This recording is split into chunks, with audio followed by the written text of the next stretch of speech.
Hello, Tony. You bastard. Thought you could hide from me forever? Fucking piece of shit.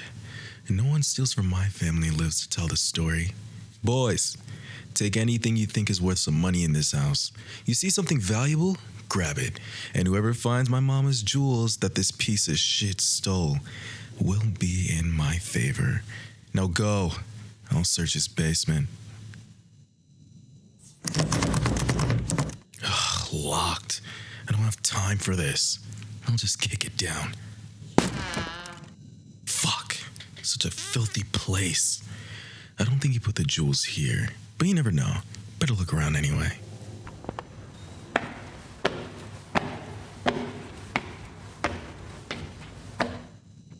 This basement is as disgusting as that coward. What was that? Is that a person in the corner? Who are you? What are you doing here? Okay. Calm down. Stop crying. Didn't even do anything yet. I just asked who you are and what you're doing here. I won't hurt you, I promise. Just answer the question. The man kidnapped you? Tony? Tony kidnapped you?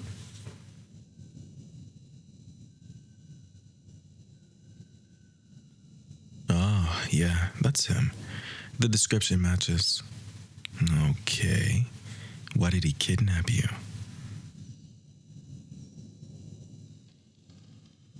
Oh, damn. I knew he was a psycho, but this is the kind of shit that happens in horror movies. Fucking asshole. Stalking and kidnapping pretty little things like you. Well, you don't need to worry anymore. He's dead. You will never have to see him again. Yes, really. I did the job myself. He didn't even have time to say anything. It's not like he had the right for any last words anyway. So, can I get closer? I think you need some help. Yes, I really won't hurt you. I'm telling the truth. Okay, good. Let me see here. God. He cuffed your wrist so tight that it's cutting into your skin. Poor darling. Don't worry. I'll get you out of this shit.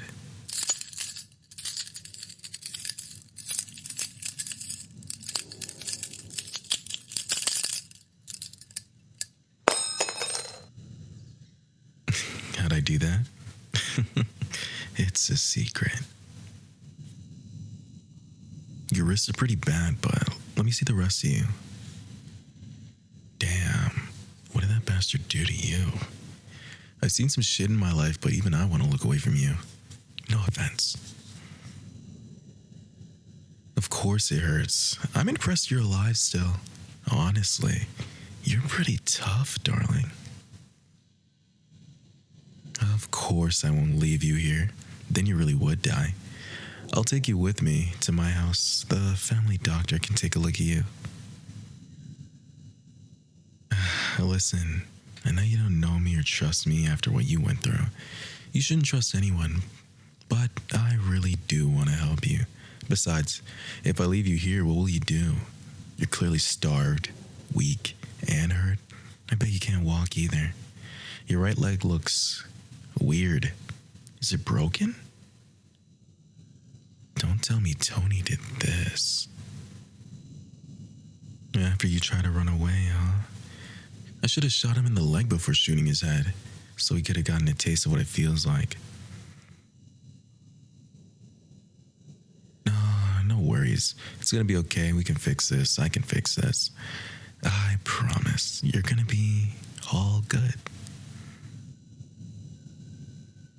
Oh, darling.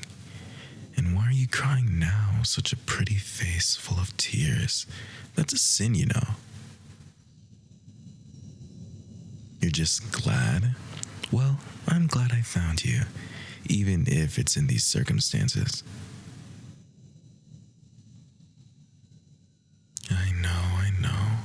bet you were so scared, right? But you wouldn't have stayed in this place forever, trust me. To be honest, if I hadn't appeared here, someone else would have. Tony made many enemies. Very dangerous people are after him. I was just the first to find him.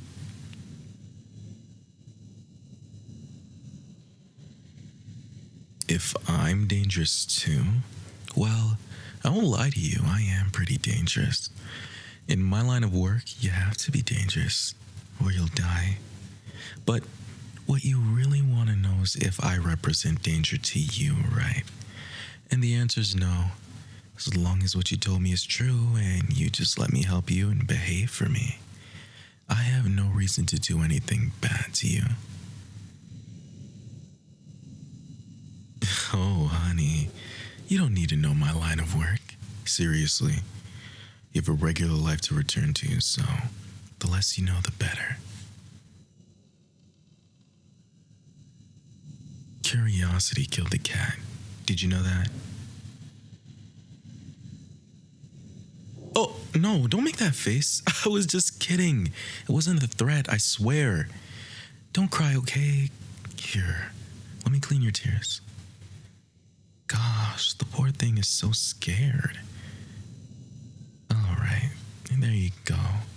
All clean. Kinda. That bastard clearly didn't let you take showers, did he? Damn, you're filthy. No offense again. It's just that all this dirt is not helping your injuries. They all must be infected. He said what? That you didn't behave enough to earn showers? God, I'm almost going up there just to shoot his corpse. Shh, it's okay, it's okay. I won't leave you alone.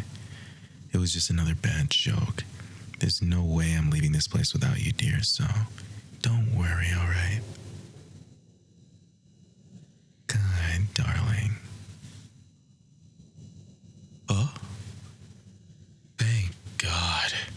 It looks like one of my men found the jewels. It's time to get the hell out of here. Come here. I'll carry you. Oh, I know it hurts. I'm trying to be as delicate as I can. Can you be brave for me just for a few minutes? I think I have some meds in my car for emergencies, and this clearly is one. Good. I like the brave ones like you. Damn. Can't believe I came here for my mom's jewels and I'm leaving with a whole human being in my arms. I guess you're my something valuable, huh?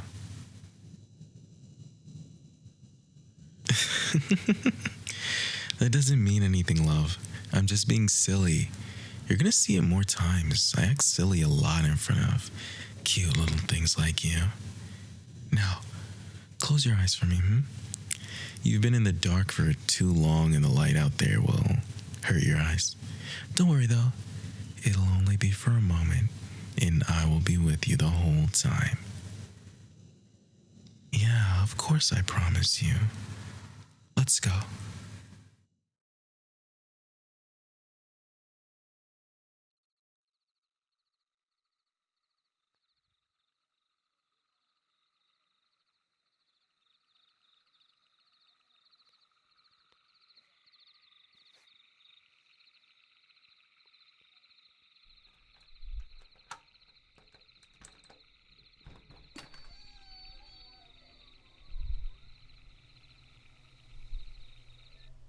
Guess who? Yeah, sorry I was gone for so long. I had other things to do, but, well, adventuring seemed like it would be fun to do again. So, I put my headgear on and got back into it. What's been going on with you?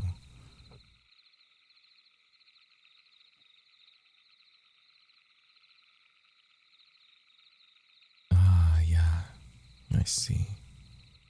Not sure why so many adventurers are frequenting here now. It does seem pretty weird though.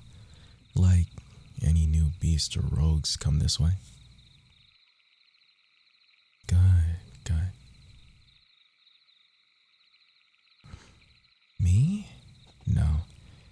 didn't actually come here for any adventuring reasons. I came here for you. Hold on, hold on. You don't need to get your sword or anything. This isn't a quest. Yeah, so there's not going to be a dragon egg for you to cook this time, or an artifact, or an uncovering bandit raid, or another raid against the world scorcher. I just want to show you something.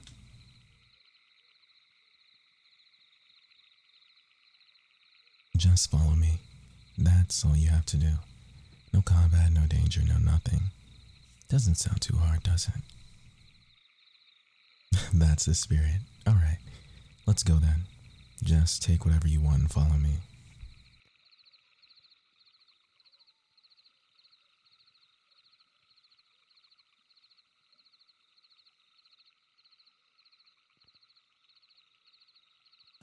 I know it's been a long one, but we're almost there. Huh? What do you mean you feel something?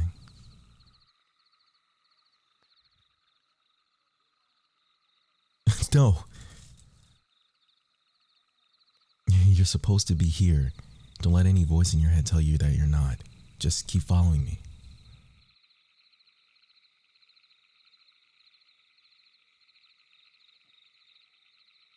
Oh, okay. We can go to mountains claimed by dragons and caves full of death, but this peaceful meadow on the other side of the country is scary for you? Sorry about that. We're so close.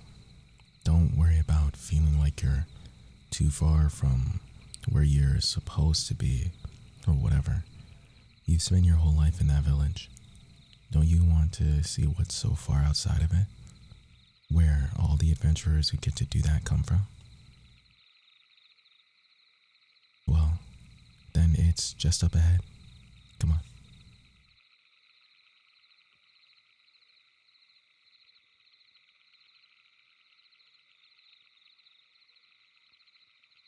Alright. It's behind these big trees and this huge bush. I know it looks endless and deep and dark, but I promise it's way more narrow than you'd think. Like, way more narrow.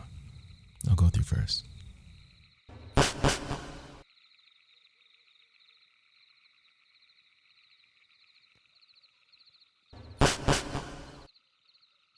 Ta-da!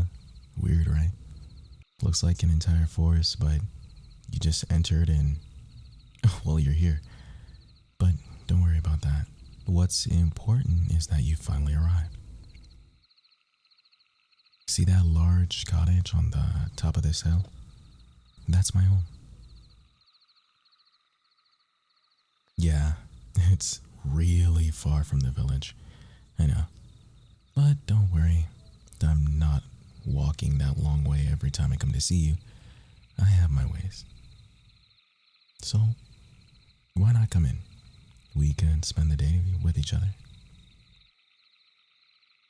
Yeah, I mean, I know we have a lot of adventures and journeys, but we rarely get to just hang, you know? No, I don't want to hang you. It's a saying. I meant we should spend time with each other like normal people do. Sounds nice, right?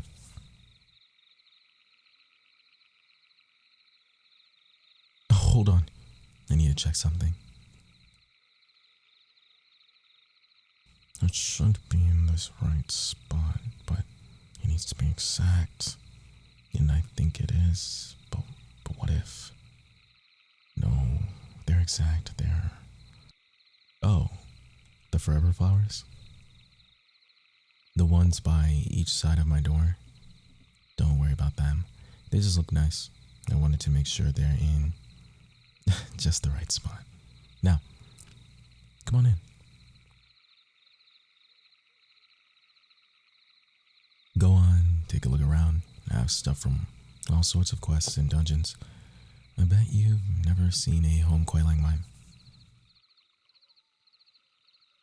Just keep looking around. Look at those swords. Look at those gems. Look at those paintings.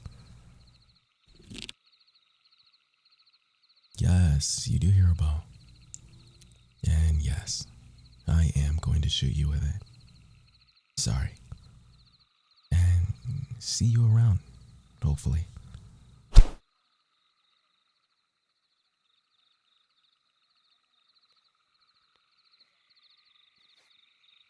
Oh my god, it worked. It worked. I did it. You're here forever. Yeah, I did kill you. And I'm sorry. But you woke up on my bed seconds later, just as I intended. Don't act so surprised. You've done it before. Died and come back. So many times during our adventures. Squashed, shot, sliced, incinerated. There was this one time I planted an ethereal power keg and you chased a spider right into the thing and got blown out of the dungeon. Well, you always woke up in your bed. Now you're waking up in my bed. A bed where there's no code to make you forget about what happened this time. Because we're married. There didn't need to be a ceremony. When you walked between those forever flowers at my door, they were positioned at just the right angle to trigger what the game considers marriage. Thanks to that weird glitch with that side quest, you marry the owner of the home, and that owner is me. Oh, right. I should explain that. I'll try to tell you this in a way you can understand. The me you're seeing right now, this isn't actually me. And the name you know me by isn't my name either. It's a vessel. A puppet. The real me doesn't exist in the same kind of reality as you. I exist beyond this, in a different world. One far more complex, yet far less magical. This entire world fits inside a box within my home, and it connects to a bunch of other people's versions of the same world across my world. And if I put on a special piece of headwear, it lets me visit this world, enter this vessel, and make its actions my own, and interact with you. Oh, I'm not a god. I didn't create this world. But I am the same species as the people who did, if that makes sense. These creators let us use the world to play a game. I know this all sounds intimidating, but I'm not here to hurt you or something. I like this world. It's fun. And I want to keep having fun with it. Having fun with you. Yes, you. You have a great design. You're really helpful in so many ways. You're reliable. I found your story interesting. I love your personality. You make me laugh. I've fallen for my fair share of fictional people like you, but you're special. It's because of how the creators made the minds of those who live in this world. You feel real.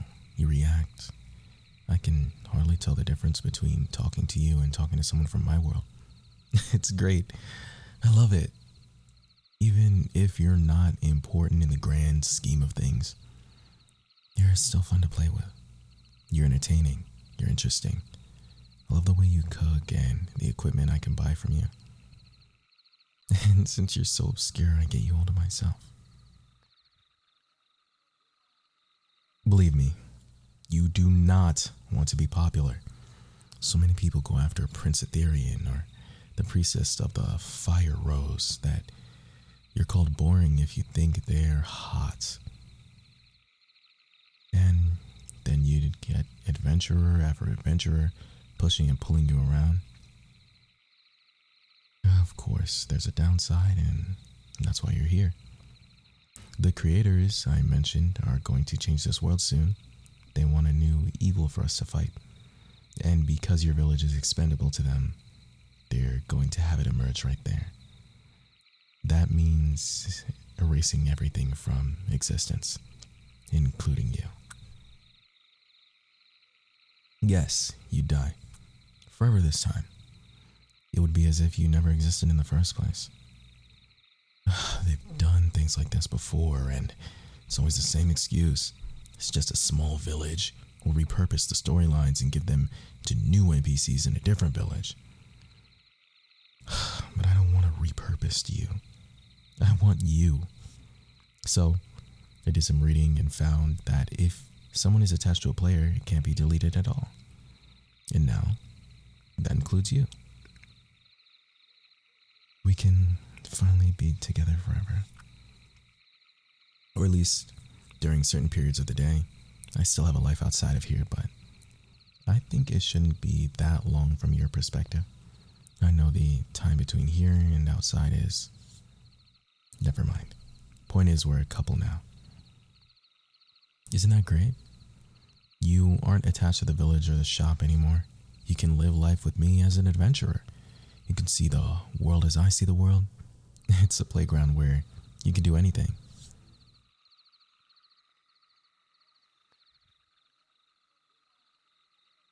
I can take you anywhere I want on the entire map. I can let you use my portal in the basement, and you can actually come back if you die on an adventure. We can just date. I can tell you about the real world I come from and the problems the real me has. Hell, I can tell you all the funny ways your world is structured, all the glitches you never knew about, or the previous versions of... Hey, you there? Hello? Are you... Your eyes.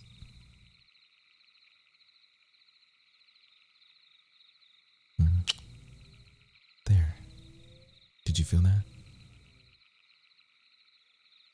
I can imagine you're afraid that you're not real. If you're not real, how could you feel my lips on yours? And vice versa. If you're not real, how are you feeling my hand on your face? People say you're just a bundle of codes on a computer screen, ones and zeros. Even if that's true, I don't believe it. You're not a code. You're mine.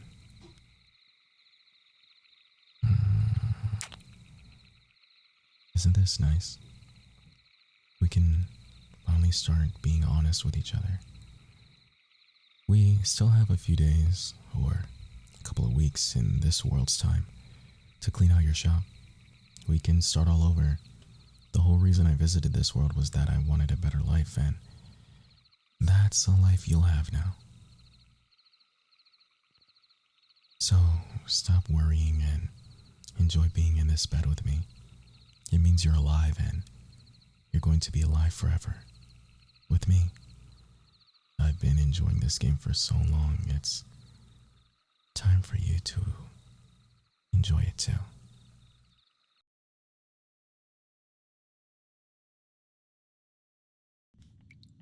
Well, isn't this ironic? The slipperiest fish in the ocean finally gets caught in a net. I guess even a tough girl like you isn't so invincible. I guess Daddy's money couldn't buy out all the gangs in the city, huh? I'll be sure to play my violin extra sad tonight. Why am I here? Isn't it obvious? I took a wrong turn and decided to defect to the red team. Between the drug bust last month and you playing rope bunny with these fine gentlemen, you guys are obviously on the up and up. You give insurance, right? Dental? Don't look at me like that. I didn't do it for you. If those guys had killed you, my case would have fallen apart. 18 months of work down the drain. I couldn't let that happen. I refuse to let you get away with the things you're doing.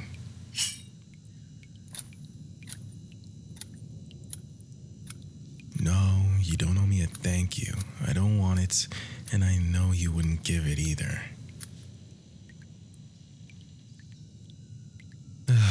Still, I have to admit, I didn't expect to find you like this. Vulnerable, helpless. It doesn't suit you. You're supposed to be the untouchable queen of the underworld, yet here you are, barely holding it together like some teenage girl watching a horror movie.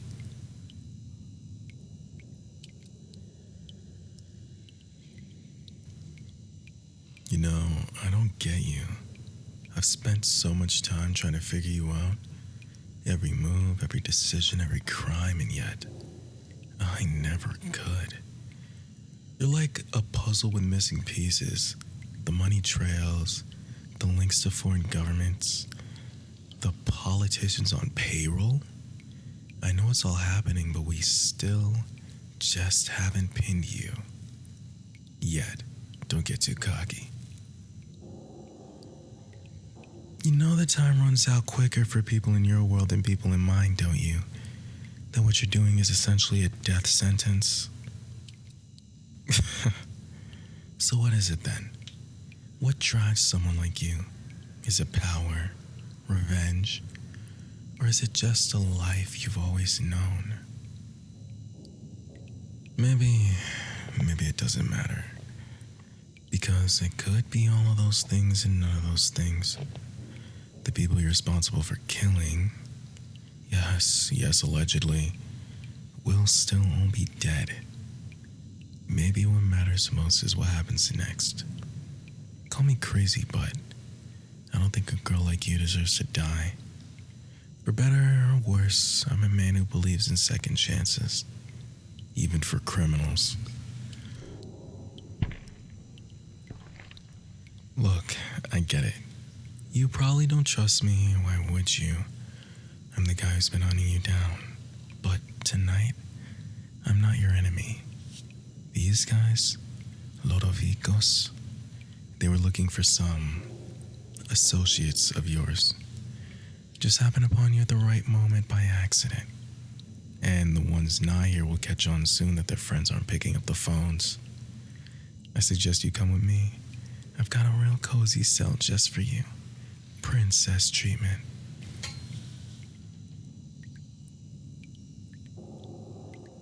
You think you can just walk out of here?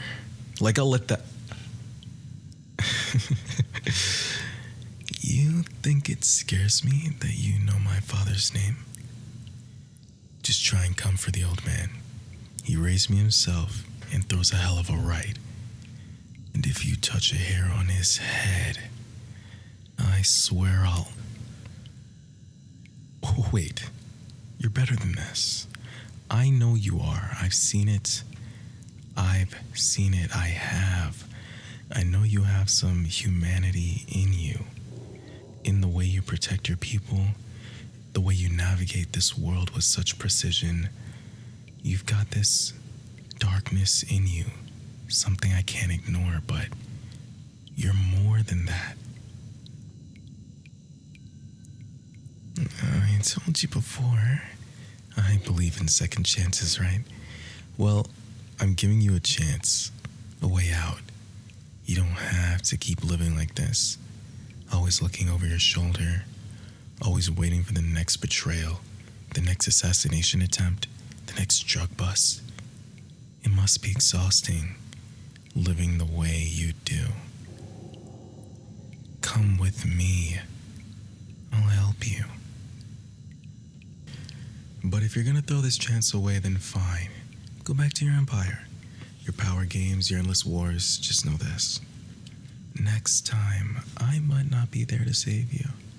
The next knock at your door might just be the sound of police-issued boots stomping in your little headquarters in Uptown and sending you to a cold, gray cell for the rest of your life.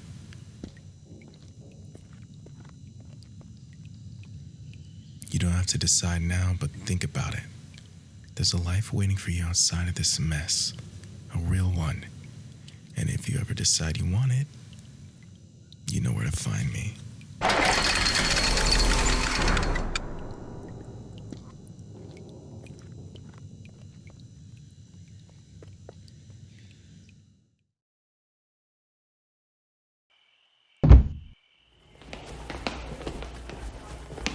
You better not mess up this time. You know what'll happen if you do.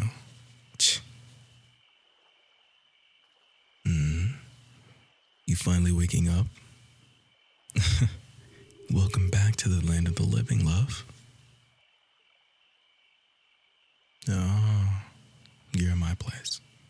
Don't ask where my place is specifically because I won't tell you. It's for your safety as much as it is for mine. Before you start freaking out at those restraints, don't. Those are built to keep rabid animals in place. Try not to break yourself free from them. Yeah, you'll only end up hurting yourself.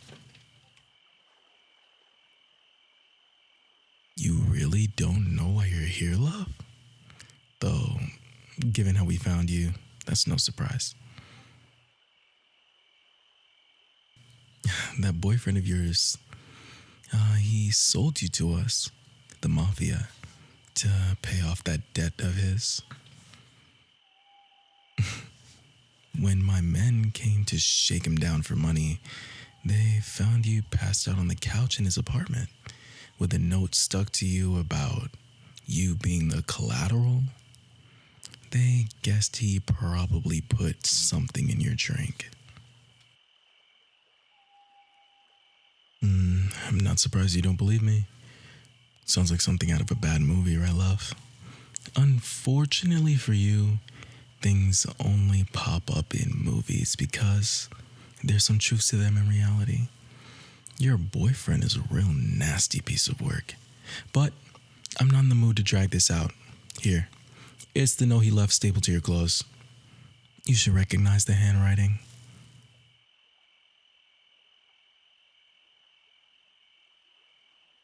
Shh. Don't cry, love. Trust me. He isn't the kind of man worth shedding tears over. So, to be clear, you didn't know he was deep in debt? Love, he owed us over $500,000. And that's without the interest added. God knows what he spent it on.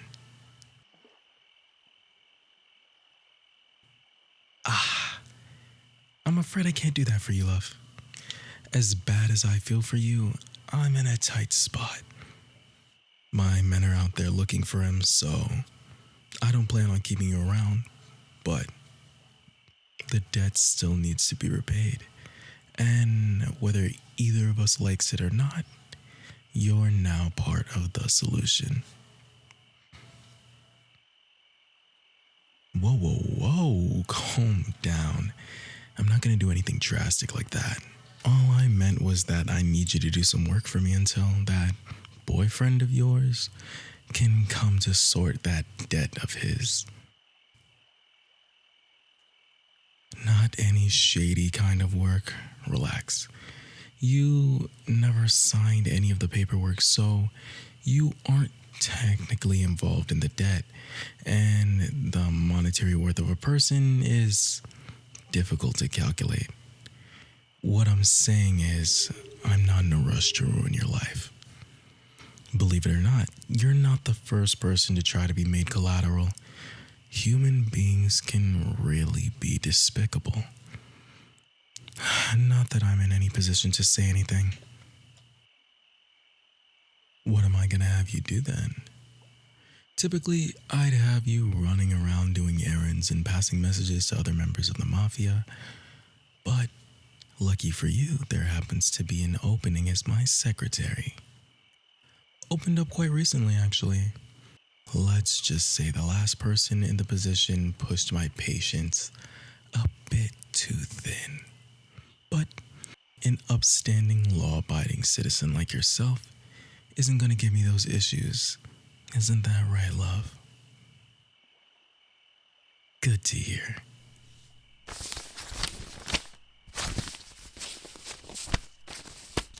Here, you can use the desk next to the couch. Should still be a pen on there from the other day.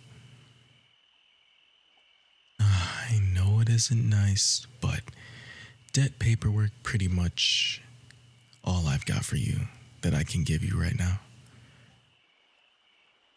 You can go be an errand runner instead if you like, Or I can have you checking inventory on certain intimidation items, but I'd recommend against it.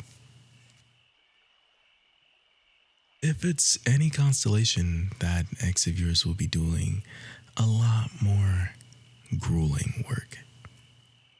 I'd assume you'd want him to be your ex after all this. This would be enough of a deal breaker for anybody. Love, I'm gonna lay it out for you. He sold you to the mafia for a debt he accrued out of pure greed. If he's capable of that, nothing's off the table with him. Trust me, I've seen all the bad sides of people in clients, other members of the mafia, myself. If even a mafia boss is telling you someone isn't good enough for you, it's time to get out of there. Doesn't matter how long you've been in or out of a relationship. If someone isn't treating you right, you shouldn't be around them. Get them out of your mind and focus on the paperwork. Thanking a mafia boss for being your relationship therapist? I never thought I'd be in this kind of situation. You're an interesting one, love. Say, when you're officially over with your ex, want to grab some coffee?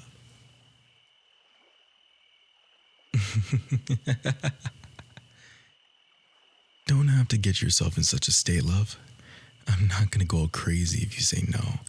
I'm not in the most reputable line of business after all. Just thought I'd shoot my shots since interesting ones like you happen to be my type. You'll think about it. Alright. Don't make me wait too long or I'll start thinking you're stringing me along. Last person who did that had to leave town. Anyway, hurry up now, love. Till that ex of yours gets caught, you've got a lot of work to do.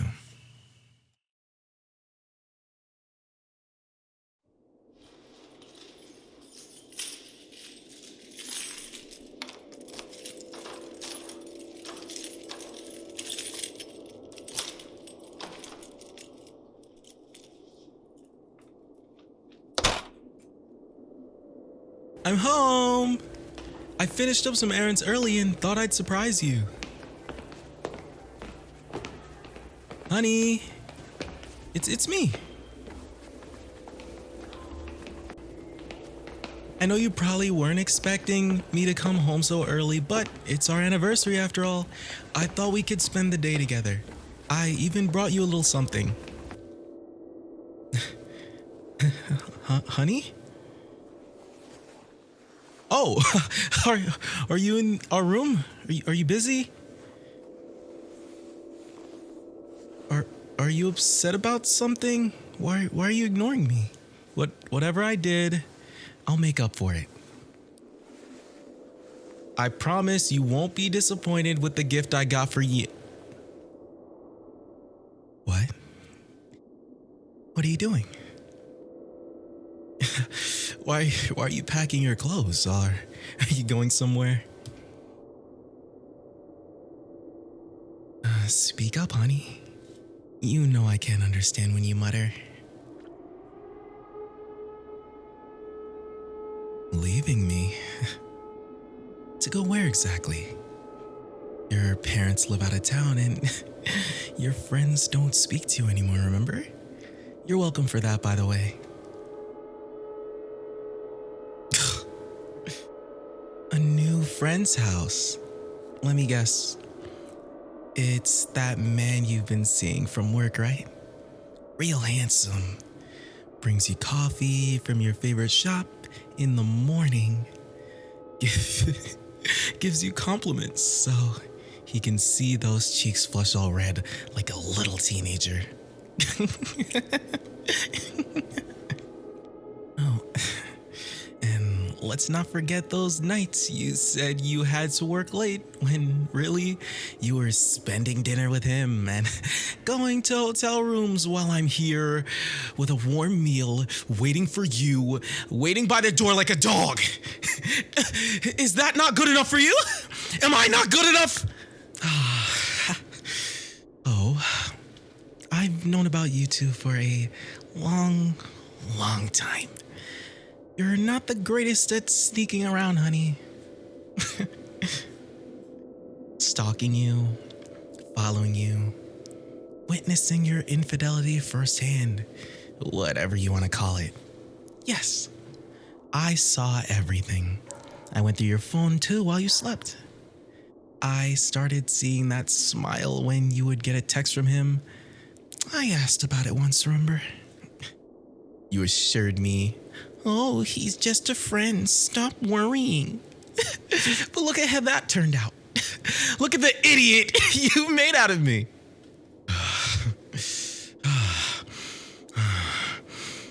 I never needed to worry about those little heart emojis. All the can't wait to see you text. The when is your husband leaving for work today? And definitely not those special little photos you were sending him. Never had to worry about any of that, right?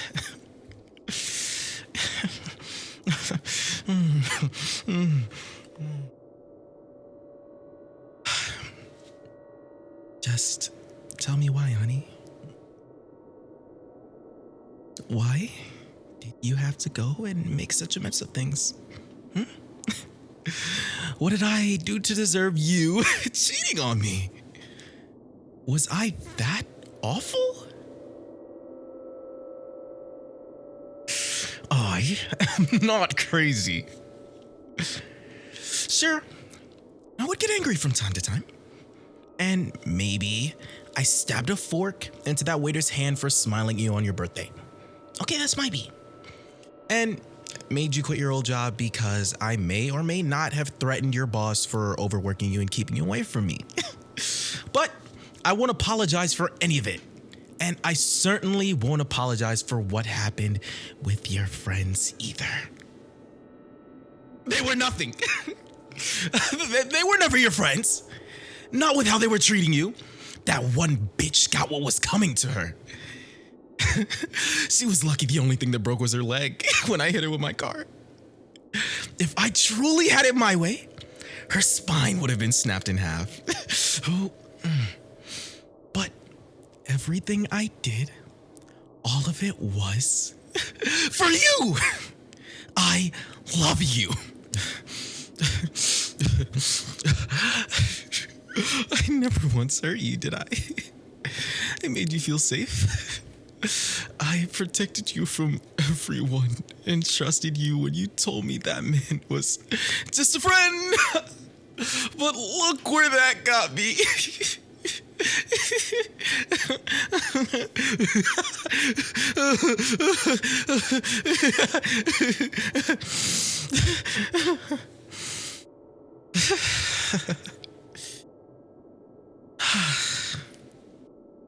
I suppose doesn't really matter now.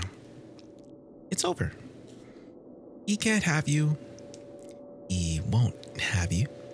And you're not leaving. It is satisfying to hear you finally admit it all, though. No matter how much it hurts me.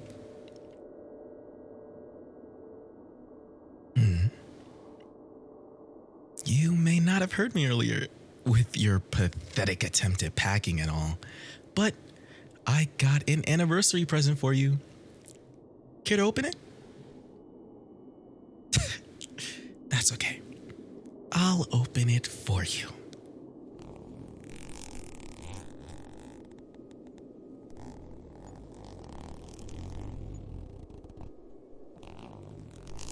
You know, I read your text, how much you adore looking into his eyes, feeling his hair between your fingers, the way his skin felt. So I thought the best gift of all would be to place his head on our mantle for decoration. You could stare at him all day long while still being with me. Call it a compromise.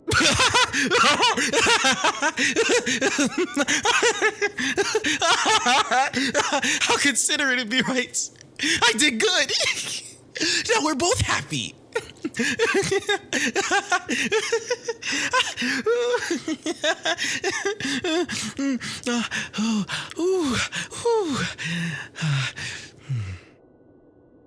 No.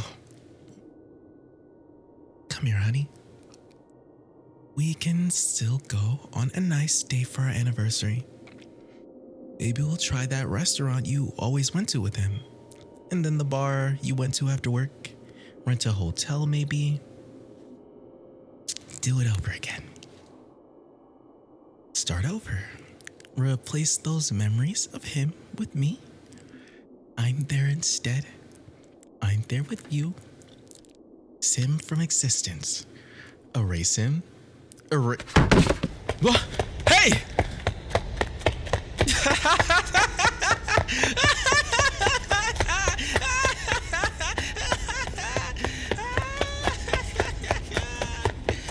Honey, where do you think you're going?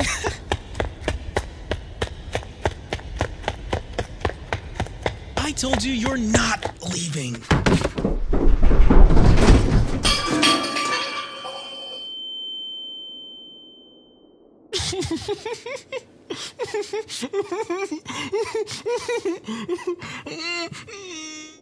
Oh, honey, you took quite the fall, didn't you?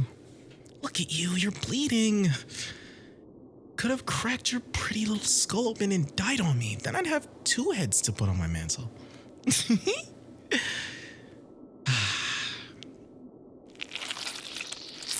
You know, as much of a pity as it is, you look quite gorgeous like this.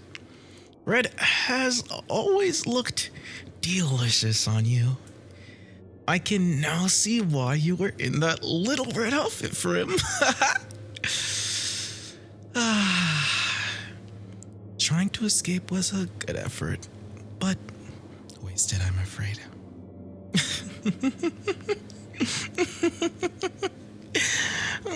Struggle all you want, my dove, but it won't do you any good. There's no escaping this.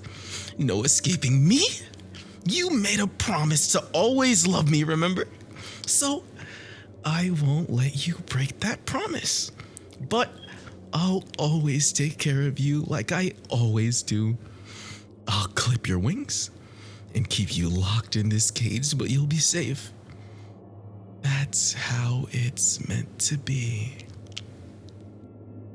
Shh. That's it. Just let go, honey. Don't need to do anything else but slip away. Take care of you. Aw, don't cry. You'll break my heart. Well, more than you already have.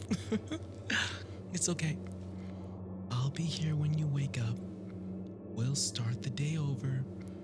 Begin fresh. And I'll make sure today you'll never forget. Happy anniversary, honey.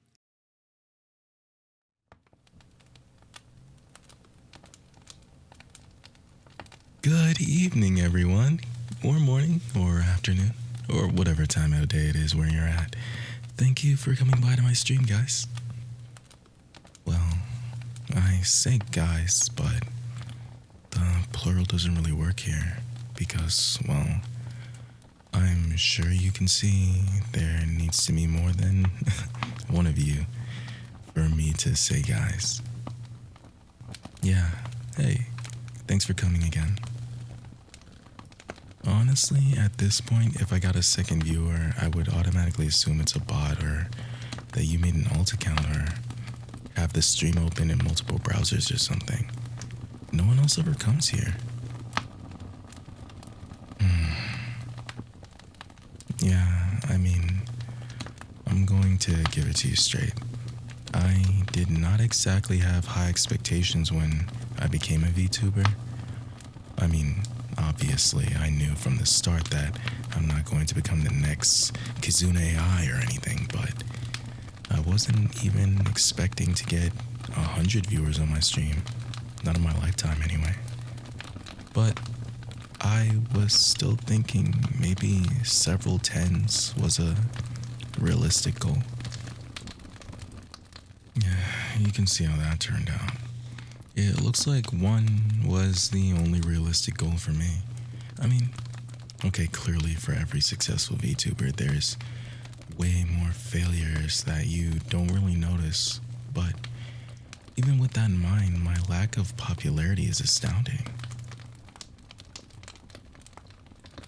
Yeah, thank you for the kind words. I could really use them. I honestly put so much effort into this. I put so much thought into every last detail of my character, from the name to the design to the backstory. You know, I made sure not to be a dragon VTuber because there's a million of those and not a Neko for the same reason, but at the same time though, I wanted to, well, you know, have something about me that stands out a bit. I thought the yandere vibe I was going for would really sell well.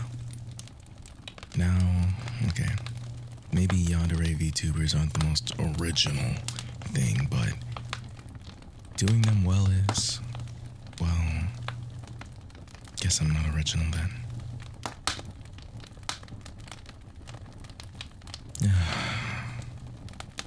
I practiced all those yandere lines for nothing. I even kept a hat full of yandere one-liners so I could pull one out whenever someone donated or something. Hold on, let me get a few for you. They aren't going to be used on anyone else anyway. Okay, here's a good one. I'll renovate my basement just for you. Wait, there's a better one.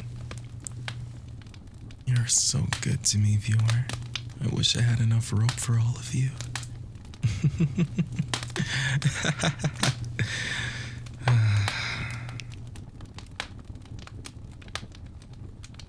Listen, I appreciate you coming here all the time.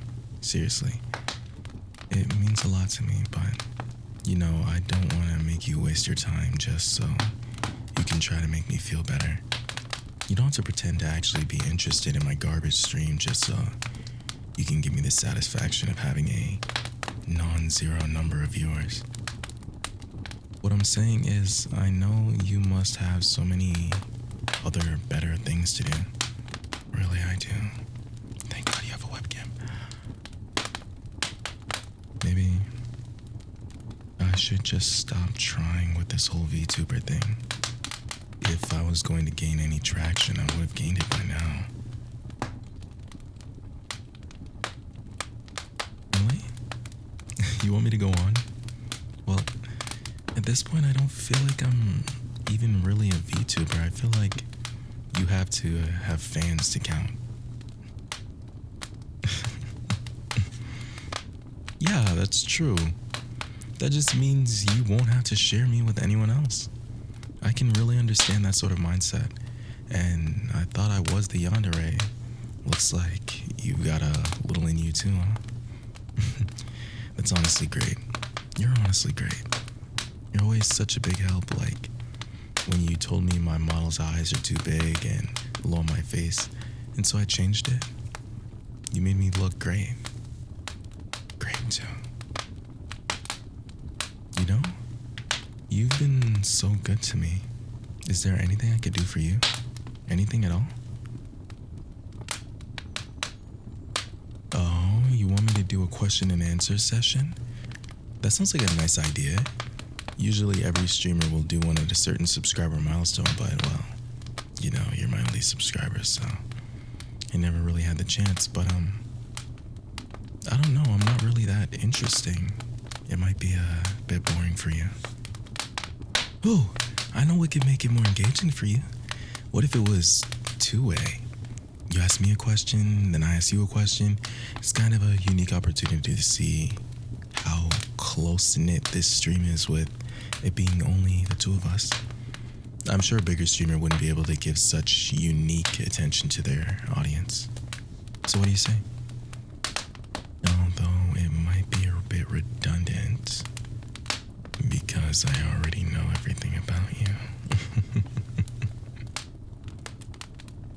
You'll do it? Ah, that's music to my ears. All right, I'll give you the honors of asking the first question. It's the least I can do for my favorite viewer. What made me want to be a VTuber? Oh, that's a tough one. Well, I never actually had friends or any real social connections even. I was hoping to get a few from being a VTuber, but well, you see how that turned out. It's honestly pretty sad, but oh well, at least I have you. Okay, now it's my turn. Ooh, what should I ask? What should I ask? There's so much I want to ask you. Ooh, I've got one. What's your address? No, seriously, where do you live? Oh, I'm making you uncomfortable? Oh, sorry, I was just in character, I swear. You have to go. Okay. I'll see you tomorrow, right? Okay. Maybe we can play this game again, then you can tell me more about yourself. I'd love to hear more. Please see me again tomorrow. Ugh. Can't believe they put me in isolation for the whole day. I don't think I deserve that. Sure, I stole answers and locked the teacher out of the class, but full day isolation? Plus detention? Bit harsh. Still got a while before the bus gets here. I think I got some gum in my locker. I'll go get some of that. Wonder if the nerd noticed I wasn't in class today. It seems like the kind of thing they'd notice. I wonder what they were wearing today. Maybe it was that top with the frog on it. They do love that shirt. To be fair to them, they do look amazing in it. Wait, no, shut up. Don't think like that. You're just a nerd. You get to do your homework sometimes. Nothing more, nothing less. What the? That's them. Hey, let go of them. What the hell are you doing? Why are you beating them? They refuse to do your homework? Go do it yourself. Leave them alone.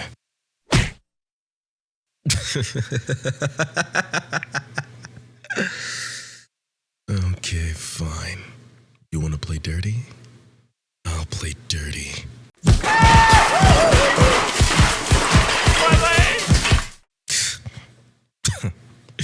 Lazy dickheads. Hey, they're out. I'm not gonna hurt you. No, I'm fine. A punch in the nose is nothing I haven't dealt with before. Damn, though, they really got you good, huh? Sorry. Well, I don't think they've broken anything, which is good. Guess I got here on time. What happened?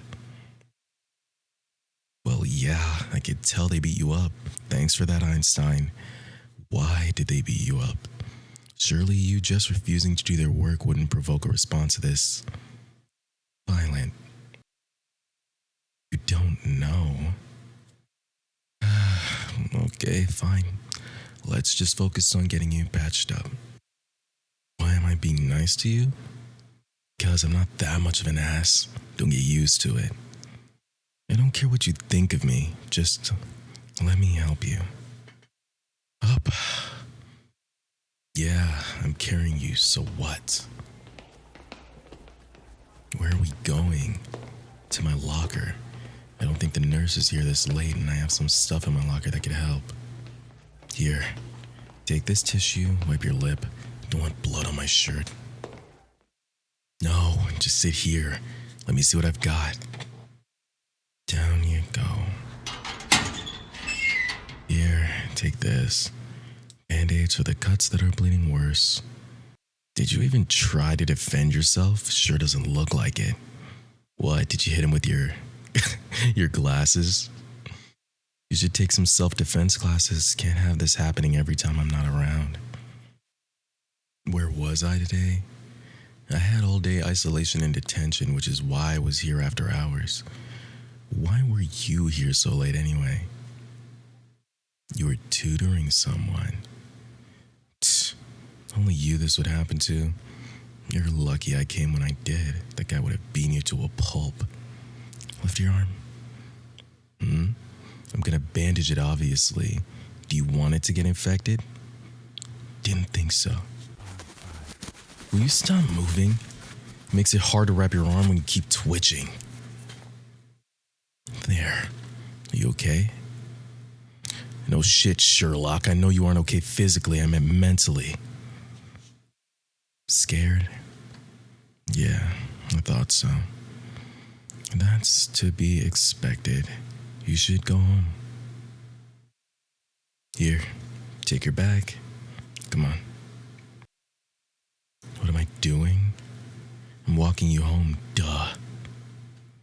Yes, I know I live on the other side of town. Do you want me to walk you back or not? Yeah, I was planning on getting the bus. Doesn't the number 6 go past your house? Okay, we'll get that one. Have you got money for a ticket?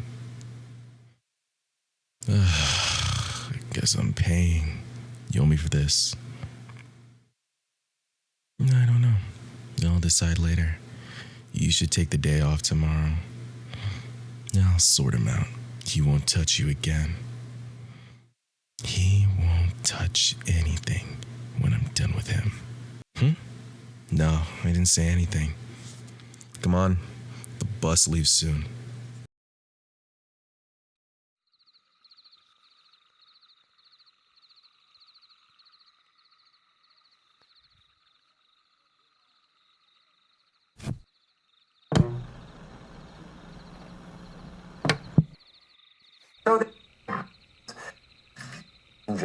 Are you confirmed? Decide. Cars don't have to. Conk. Don't turn down that dial. Watching this could save your life. Do you display general qualities such as human decency, mildly attractive features, or basic hygiene? Then you, my friend, are at risk of being abducted by a yandere. But worry not, my friends. You may have trouble, but that's why I'm here to help. My name is Nagi, and I'm here to help you, yes, you specifically, with all the anti-yandere precautions the fine folks at Swindle Co. have created for your convenience.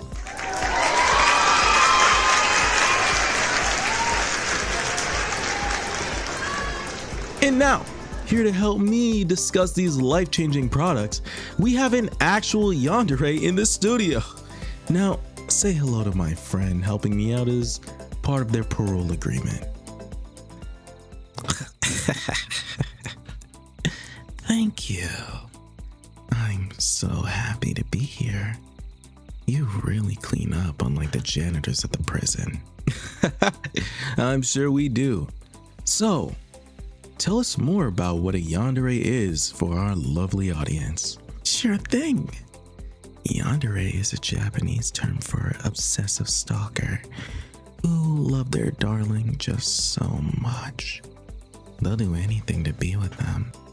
We dress it up with the term yandere because it sounds cuter than deranged stalker who will kill you for looking at another person. You kids and your kooky terminology. A lot of people have been choosing the yandere lifestyle, actually.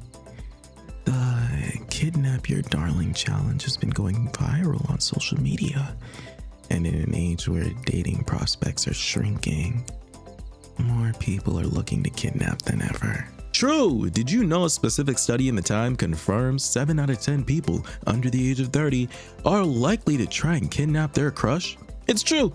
Just look it up. Anyway, let's get on to the products. Oh, I'm really curious to see how all these work. Kidnapping has gotten way too easy lately. My friend actually just wrote in Obed on Yon Monthly on how to spice up your kidnapping. So, tell me, What would be your method of first stalking a poor John or Jane who caught your eye? Well, first I'd follow them from a distance, just to get an idea of your daily routine. Probably takes about 2, maybe 3 days of stalking to get a good idea of a person's average daily life. Next, I would find some way of tapping their phone line so I can listen in on what they're saying. As it so happens, our first 2 products are designed to deal with both those situations. Wow, it's almost like it's scripted.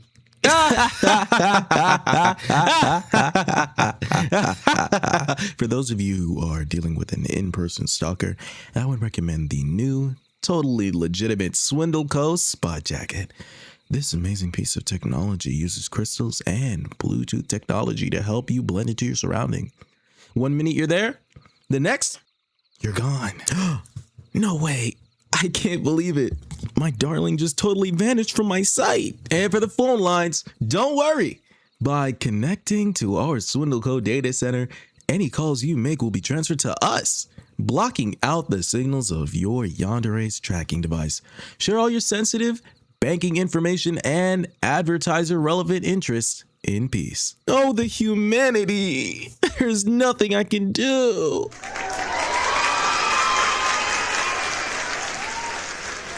Laying it on a little thick there. I could say the same for you. Yes, both these amazing products will keep your privacy secure from any prying stalkers. Isn't that right? Woo, that's right.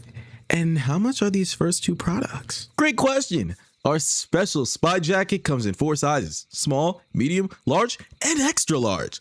All for the payment of $99.99. That's right. You can get our amazing jacket for under $100. And for our phone interception plan, just 3 payments of $21.99 a month will keep you safe and sound. That's right, just 3 easy payments of under $25 and we will keep the yandere out of your private phone calls so you can give your grandma the privacy she deserves when you finally decide to call her. Oh, however will I hear my darling's family life if I can't listen in on their private phone calls? Oh, won't someone think of the poor suffering yandere? That we are, because next we have a line of products designed to stop home invasions. No! First up, we have the Swindle Co. Door Lock. This electronic locking system is tied to your credit card for a mere $2 withdrawal per opening. Your yandere will never be able to get inside. And I'll just scale the windows.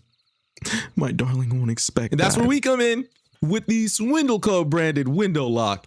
This handy device puts an iron seal around your windows, locking everything out. Stalkers, peeping toms, sunlight, cold air, warm air, oxygen, fire rescue, nothing can get in or out with Swindle Co. window lock. No! Curse you, Swindle Co. Wait, the chimney. I can come in through my darling's fireplace. Silly yandere. No one owns a fireplace in this economy anymore. Well, you don't know that. What if a yandere falls in love with someone very rich? Well, I'm glad you asked, because that's where our patented chimney vent product comes in. Just place it on top of your chimney and boom! Nothing can get in or out. No yandere's pulling a Santa Claus on an unsuspecting victim. No! Curse you, Swindle Co. But let's say you managed to get past all of our incredible security options and snuck into your darling's reach. What would you do? Oh well. First, I would find out where my darling is hiding. Probably in the bedroom or the living room if they haven't noticed I'm here. But if I had been noticed, they'll probably be hiding in a corner or under the bed. When it comes to disabling them, that depends on how much of a fight they put up. Normally, I just use a little chloroform to knock them out nice and quick, but sometimes accidents happen, so I get a little creative and pull out a baseball bat. Very creative. Beating someone with a baseball bat, I'm sure. Well, luckily, we here at Swindle Co. have precautions against that sort of thing too. You mean like this high quality anti-chloroform face mask that totally isn't just a normal face mask with an extra markup? Of course. Our patented face mask technology was designed with special microfibers and artificial intelligence to create the most well quilted and put together face mask on the market, guaranteed to resist chloroform, laughing gas, and other forms of oral paralysis. This special device can be yours for only $13.99. That's right, just $13.99. But I know what you're thinking. What about food poisoning ahead of time? Well, not to worry. We have a product for that too. Introducing Freedom Jerky. Wow! Freedom Jerky. I've heard about this. It's a special jerky designed to induce nausea and remove the sleep drug, right? Well, of course. That's why we created it with all natural ingredients. Beef, pork, chicken, beef, dried cat piss, dog turds, cotton candy, vodka, poison oak, and a tiny, tiny, tiny amount of crack rock cocaine. Wow! All natural ingredients. And tell me, how much does the jerky go for? Lucky for you, my poor, vulnerable customers, our Freedom Jerky is available for a bundle deal. Buy $40 for 39 pounds of jerky. Oh, of course. That's such a great value deal. But what happens if I decide to go the more direct route? Oh, don't you worry. We've got countermeasures for that too. Introducing the new Swindle Co. patented anti-yandere brass knuckles. Oh, wow. Those look like they could really tear a poor yandere up. The shreds even. Funny, that's what my ex said when I showed them my pair. Fun times. Fun times. And how much are these incredible brass knuckles exactly? Well, you can pick up these pairs of incredible knuckles for just 1,500 easy payments of $199 per day. Wow, that's a real steal. But don't touch that dial, folks. We have a special discount for everyone who's been watching.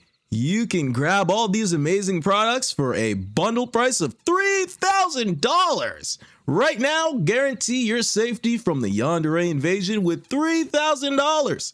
It's worth investing in your future. Isn't that right? Of course, of course.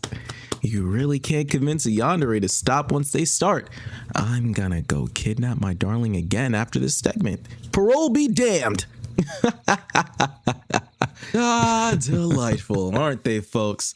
You could be a risk, but not with our help. Call 555-YANDERE now. That's right, 555-YANDERE to make an investment in your future safety from the yandere menace. We're ready to save you with savings.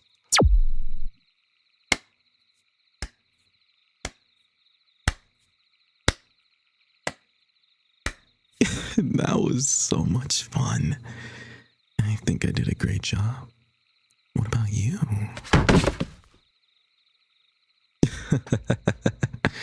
Oh, don't look so surprised. I picked the lock while you were watching the show. Em and I taped it earlier. I made sure to have them air it on your favorite station, darling. I knew you'd be watching it at this time of the night. Well, I really do hate to say it, but I'm still technically not allowed to buy chloroform as part of my parole, so this'll just hurt for a second.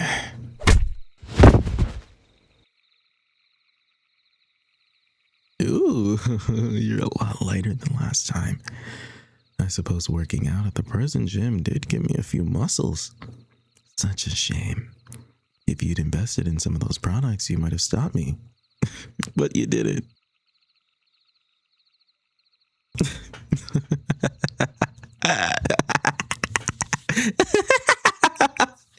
I can only assume that means you wanted me to come back to kidnap you, right, darling?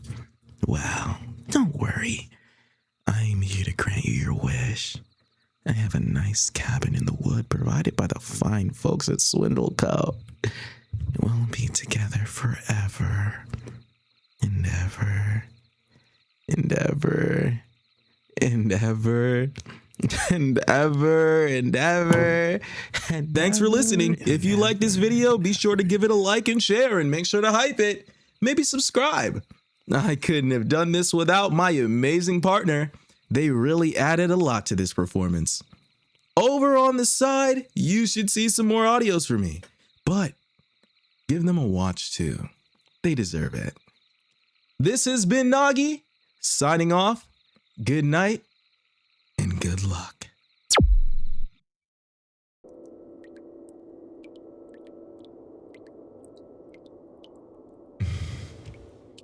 Found you.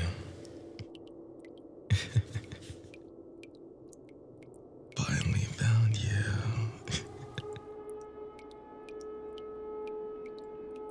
I knew it. I knew you'd come back to me. It was only a matter of time. A matter of centuries and just a teensy bit of patience. But I finally have you again. Oh, my dear muse. Don't look so confused. It's me. Surely you remember. You don't? No. That's all right. It's been so long after all. Lifetimes, even. But I'll remind you. I'll remind you of everything. I'll make sure you never forget our love. A bond that is forever eternal. Immortal as I am. And as you once were.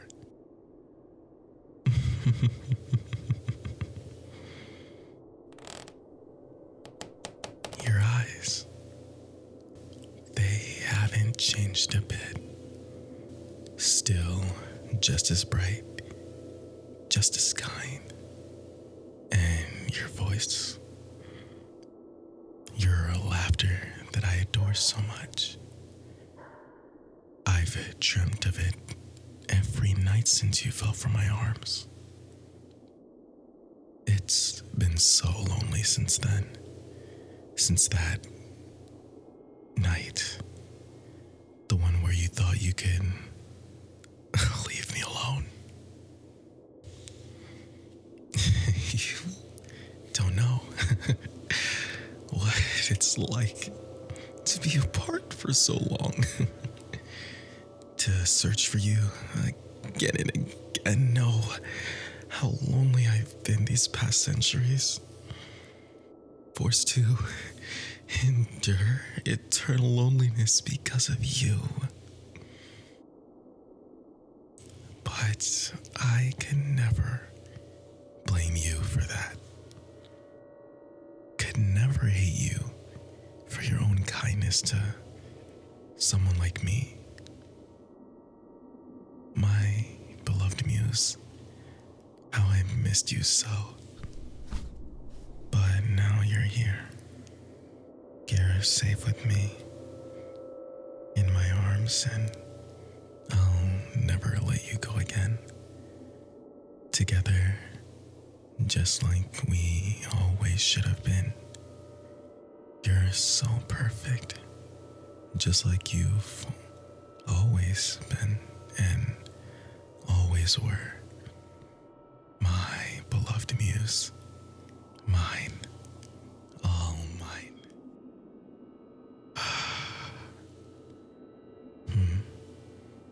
You're calling me crazy? I was crazy once, a long while ago too.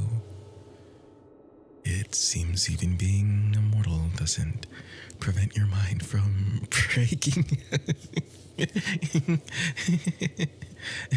Ooh.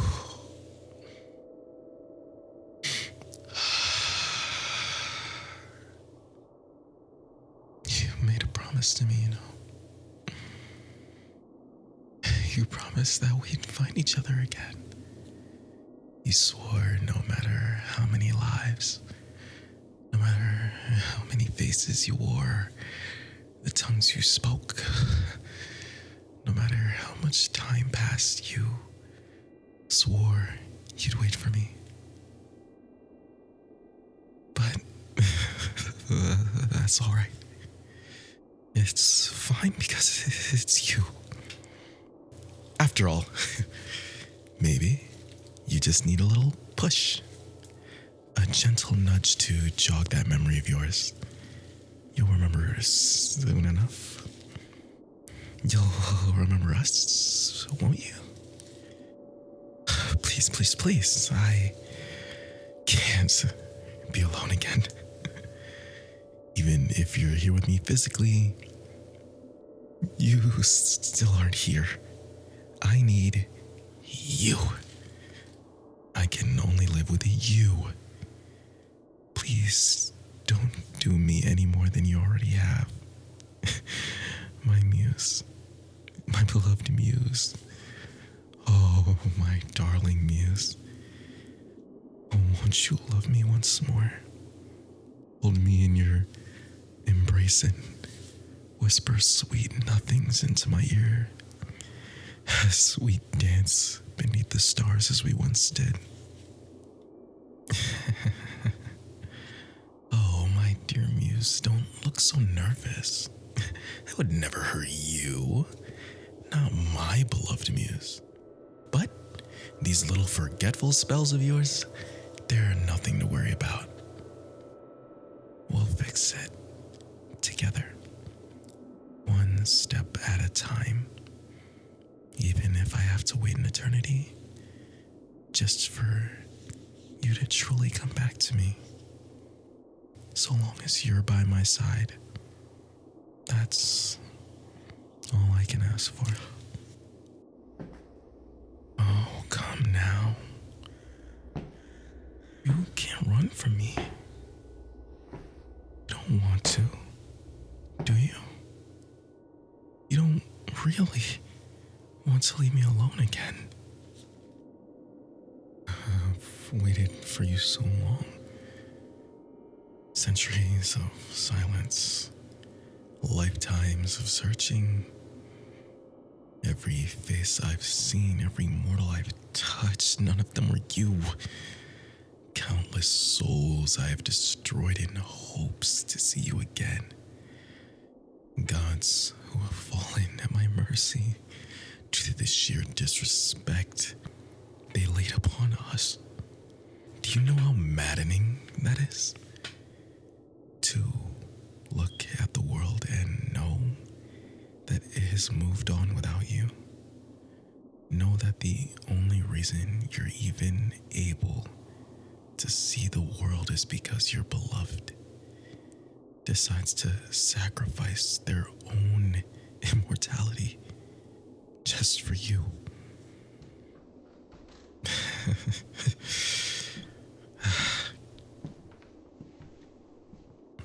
I'm sorry. Actually, no, I'm not. You're the one who broke our promise, after all. You swore to find me, to wait for me. And yet here we are now. You still don't know who I am, do you? Are you really just going to stay quiet? Won't even look at me? Am I honestly that unrecognizable that you only see me as some kind of monster?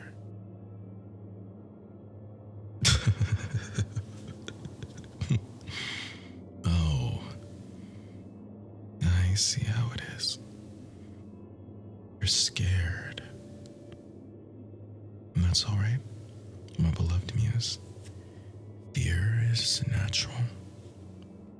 But this isn't the first time you've looked at me like this, is it? Ha! Don't answer that. Or maybe do. At least then you can actually say something, and I can hear your pretty little voice again. Do you remember the first time you saw me back in the Gilded Hall so many lifetimes ago? You were so kind to me, even when they called me a monster. Called me the stained immortal. Even when the gods cast me aside like I was nothing, you stood by me. You saved me when no one else would. And yet, here you are now, pretending you don't know me, turning your back on me when I need you most. When I finally find you.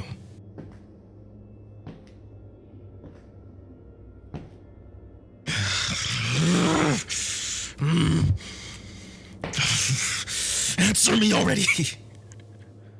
Why don't you remember anything? Why don't you remember your promise? Remember me! My beloved muse.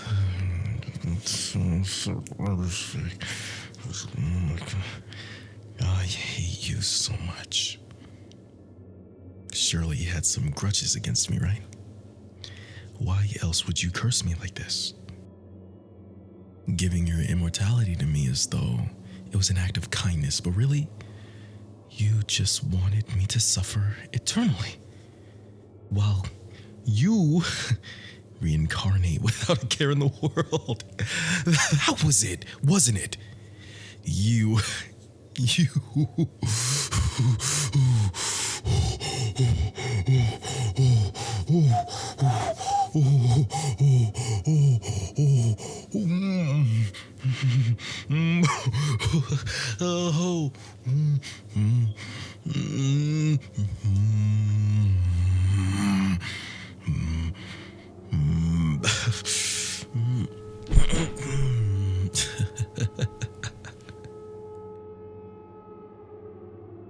Oh, my sweet muse. Are you trying to run again? You know you can't, right? Not from me. But why would you want to?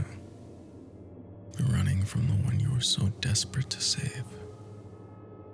So desperate, you allowed yourself to die for me.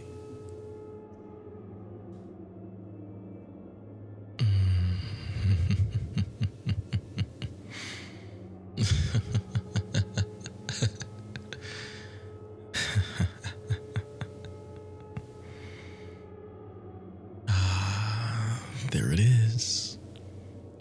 That look. Fear mixed with pity.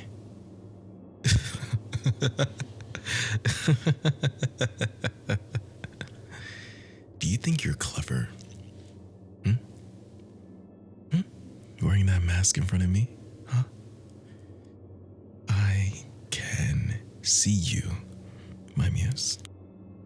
I can see through you. That cute little expression was the same you gave me last time. I was naive enough to believe you were actually trying to help me. Not this time, though. Please. Don't make me beg. Haven't I suffered enough? Every god who laughed at me, every soul who dared speak your name as if they knew you, they've all been silenced. But you're here now. Doesn't that mean something? Doesn't that make it all worth it?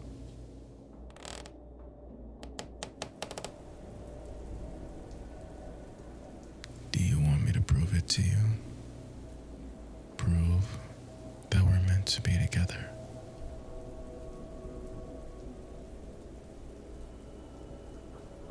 Oh. But you'd hate me for that, wouldn't you? You'd say I'm cruel, heartless, but I'm not! I'm not. I'm doing this for you.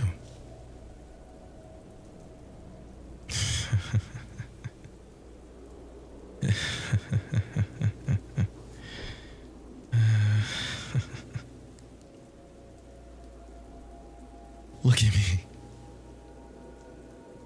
Look at me. These hands. These hands have only ever longed to hold you again.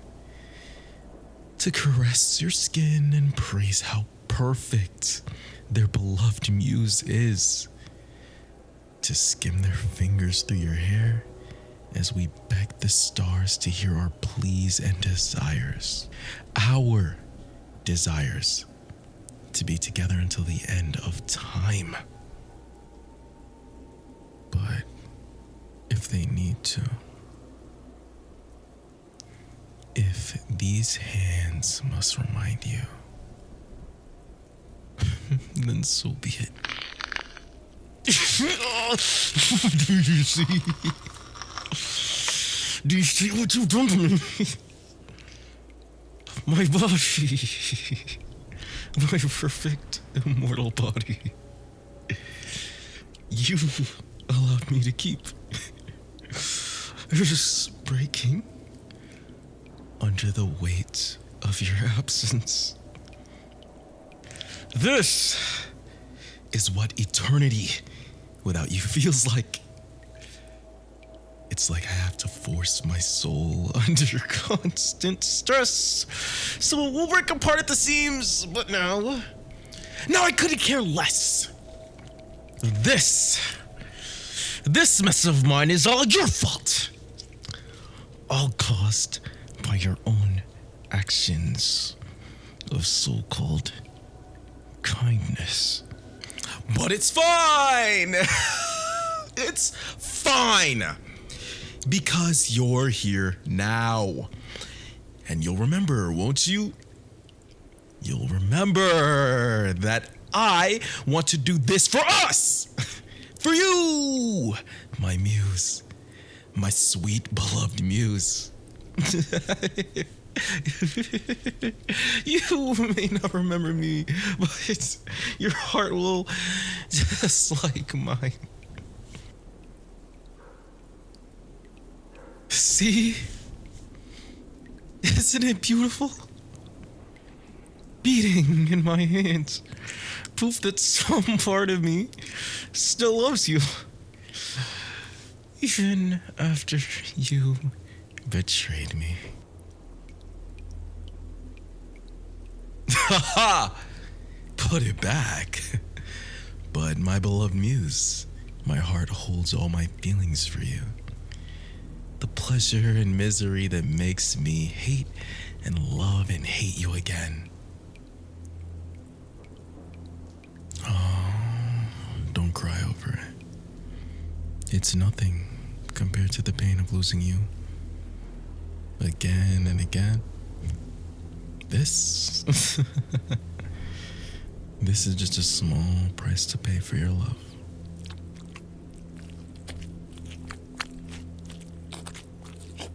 Pain and pleasure, hope and despair, they're all beneath me now. Being without you for so long, it makes me wish you were a bit kinder and let me go nicely.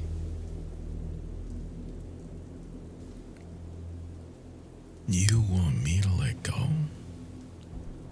Oh, but where's the fun in that, my muse? I should be grateful for being saved, shouldn't I? I've been much too cruel after all. Being able to see you again, I should be happy. I would hate myself if I was the one who forgot everything. All I'm trying to do is make sure that you keep your promise to me. That's so wrong.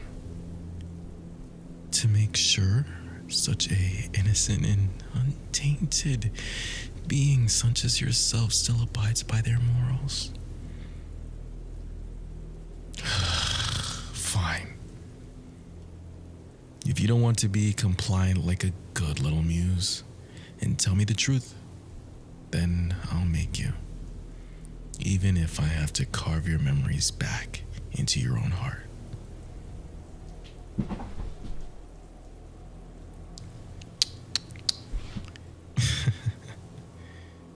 You really expect me to believe it was genuine altruism that made you give away your immortality? I wonder what you're hiding from me, my muse. It's alright. I'll find out sooner or later. Even if I must carve out your tongue, just so you can't lie anymore. I love you, my beloved muse. And soon enough, you'll remember just how much you love me.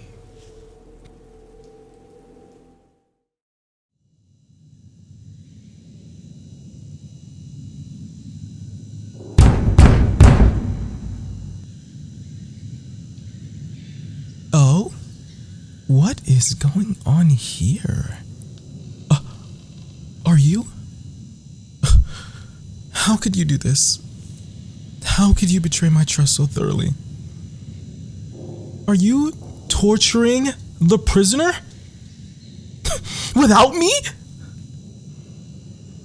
You promised we would do it together, darling. Up.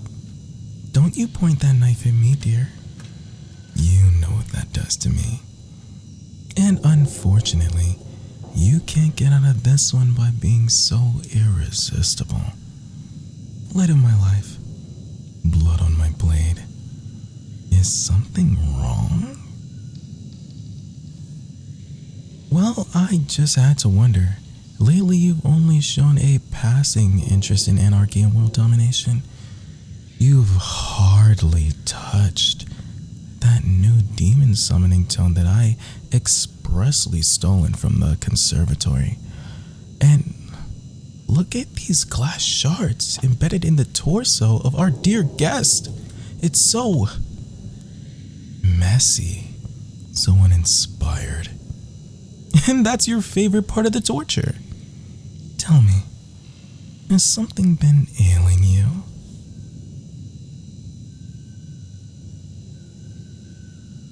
Ugh, boredom. The pain that plagues us all. And not even the good kind. Tell me, my nightshade blossom, my poisonous flower, my sweet, savage viper. What can I do to ease your mind? It worries me that you would so willingly let a prisoner go to waste. We could try killing each other. I know you love that. It'll be just like our wedding night. You chase me around with your serrated rusted daggers, and I get stab pins and other sharp objects into dolls marked with your hair and blood again. Or I can even learn a nasty curse or two. We've never tried that before. No, not in the mood. We could go into town and spit in the freshly stirred cake batter at the bakery. Maybe sprinkle in some dirt and refuse. We could have a laugh at those sad, filthy street urchin orphans. Or go pushing over the elderly at the nursing homes. Darling, your face is so full of sorrow and anguish. It's delicious. But really, my wicked, wicked love, this isn't like you at all. Where's that burning fire that enchanted me so the first time we met? That intensity that forged your terrifying reputation, solidifying your face as the pinnacle of fear, anchoring itself into the minds of man, stuttering their hearts and melting the icy walls of my own. Oh wait, that could be fun. A bit of arson has always proved to lift your spirits. No? Well then, at least hand the scalpel over to me. You're thoughtlessly coaxing out the lovely screams of our guests, hardly savoring them at all.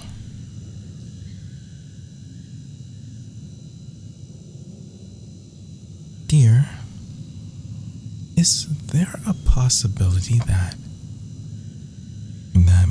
is caused by me. Do you remember last week when we had the Lynns over for dinner and I had to handle the hysteric wife? She cried and cried over her partner's waning love and wandering eyes. Ruined the taste of the meal, by the way. The tears really oversalted her flesh. Is that the reason you've been so distant from me lately? Is there another? I'll kill them. I'll rip them apart limb from limb, rend sculptures from their flesh, and dedicate odes to you written in their blood.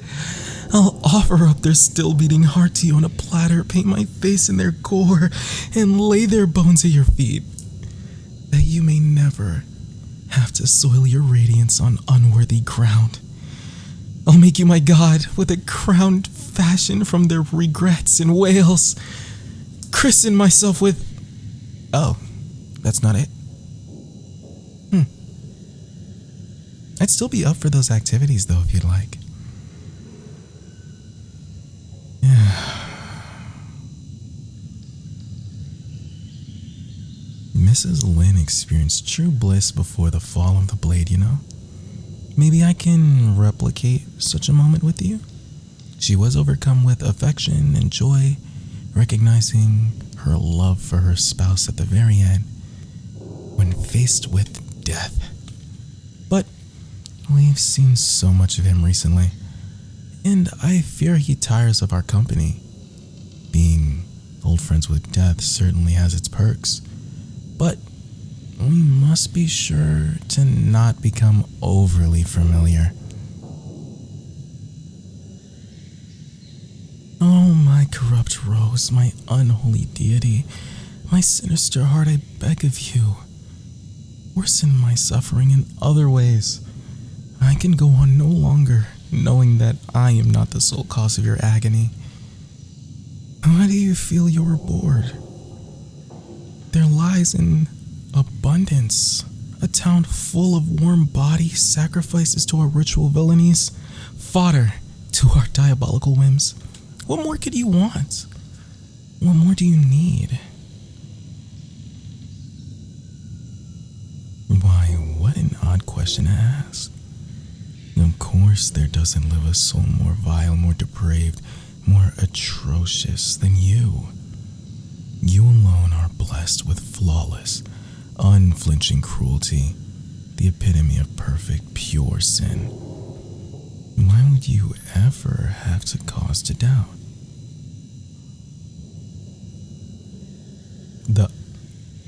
The wandering knight? Surely you know our crimes far outshine the petty infractions of that fool, that fraud. You are transcendent, darling. Your malevolence is eternal. Hatred matched in intensity only by the burning love in my heart.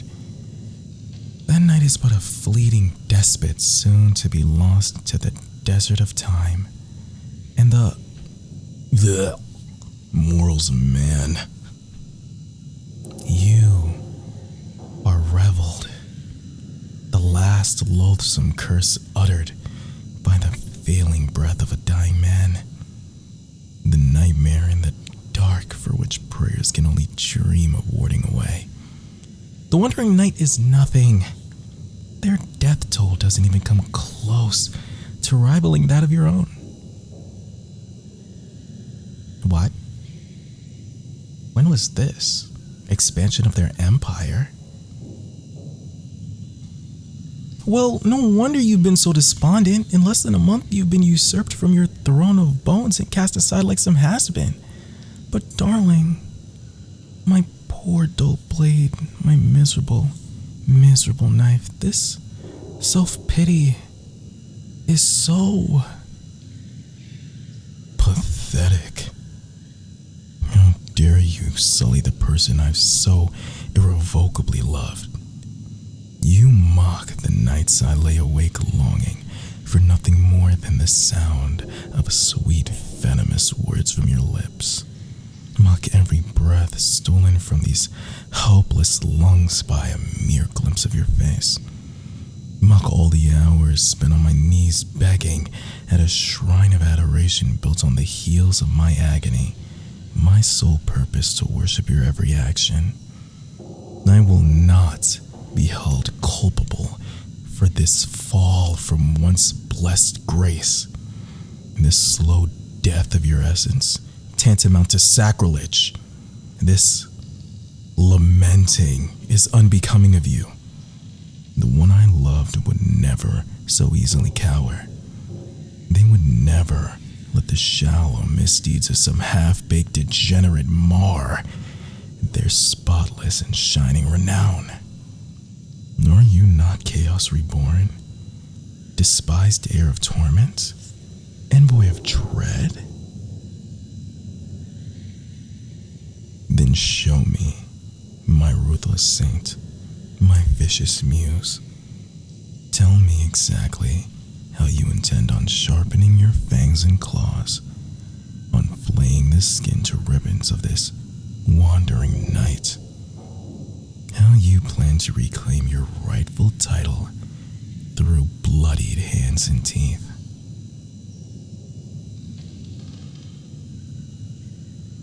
Yes, I suppose it has been some time since we've wrenched away power from some unworthy charlatan, since we've stepped on the backs of kingdoms and crushed their livelihoods into sweet despair. It certainly takes time, but what dissension into madness and baseness doesn't?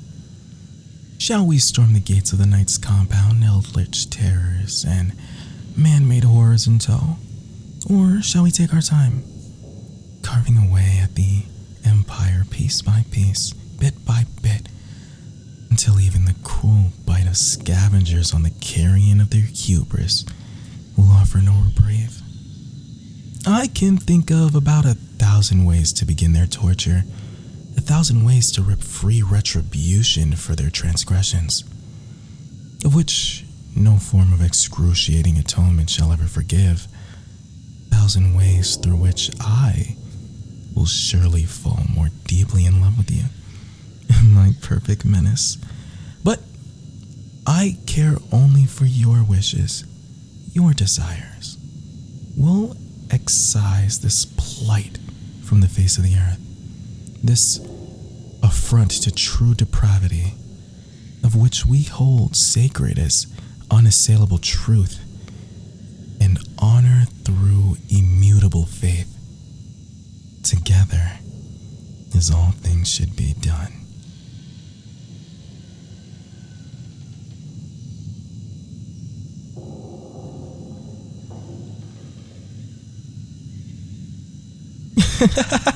My heart still beats anew. What creativity, what inspiration! A true disciple to the divine arts of brutality and savagery. My callous sage, my crushing darkness, I believe you've simply outdone yourself with this ambitious plan. If there ever existed a doubt in my mind of your resolve, allow me to extricate it from myself, these deplorable, useless thoughts, and offer you only my purest of devotion. Let us begin the execution of this ingenious plan very soon. The funds, the intel, the bodies, they will all prove difficult to obtain, particularly for the beautifully heinous purposes you have in mind. But oh, I can't wait to see the world awash in the light of your brilliance, honored to bask in your presence and exist in the same time as you? No, the same age? For your plans surely portend a coming era defined by your rotten ideals. But that can wait till tomorrow. Today will only be a day of torture, blood, prolonged death, and other such romantic pursuits. I do believe our guest longs for our attention to return to them. Come, darling. Let us continue our dance of pain, pleading set to the saccharine tune of bitter sobs and terror-filled gasps. When we're through, when your weary mind tires of this activity, or retreat to the blissful, abyssal darkness of sleep. Lie in wait to claim our night through soothing nightmares and calming screams. I've soaked your pillows with the tears of the widows and perfumed our chambers with flowers plucked from freshly dug graves, just as you like it. You deserve this, my love, my darling, my tyrant, ruler of all that I am. You deserve everything wonderfully diabolic the world has to offer to your black heart. And I intend fully on giving it to you.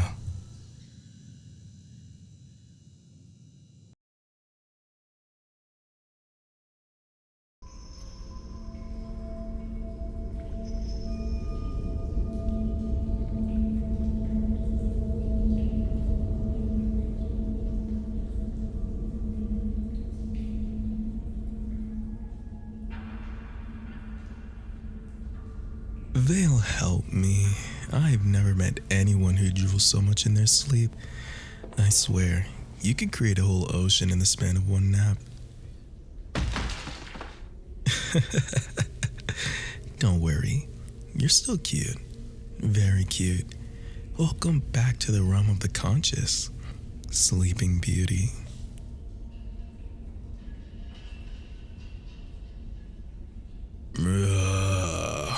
Boring, boring, boring. Luminaries are always so boring. It's always, where am I? Who are you? What happened to my cohort? Take these shackles off. Blah, blah, blah. Show me something new. Show me something fun. Where's your gratitude? No. Thank you for saving your life.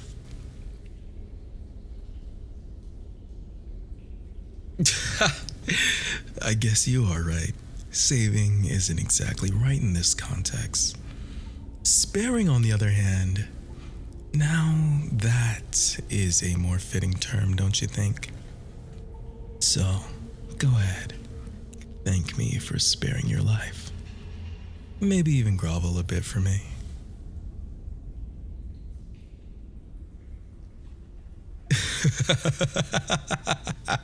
Ooh, now you're getting more interesting. There's that bit of fire that I sensed when I first saw you. You really are so much cuter when you let some of that anger shine through. A vast improvement from those tightly wound pendants you kept for company. Comrades? What happened to your comrades? Don't you mean your oppressors? Your keepers? Your handlers?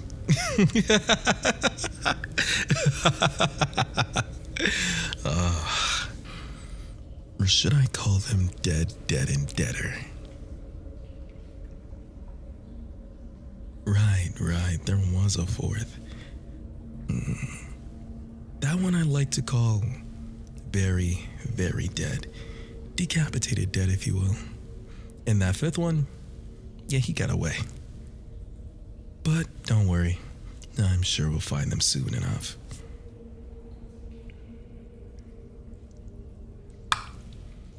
And I thought luminary paladins were supposed to be polite, poised, courteous, self-possessed, and composed.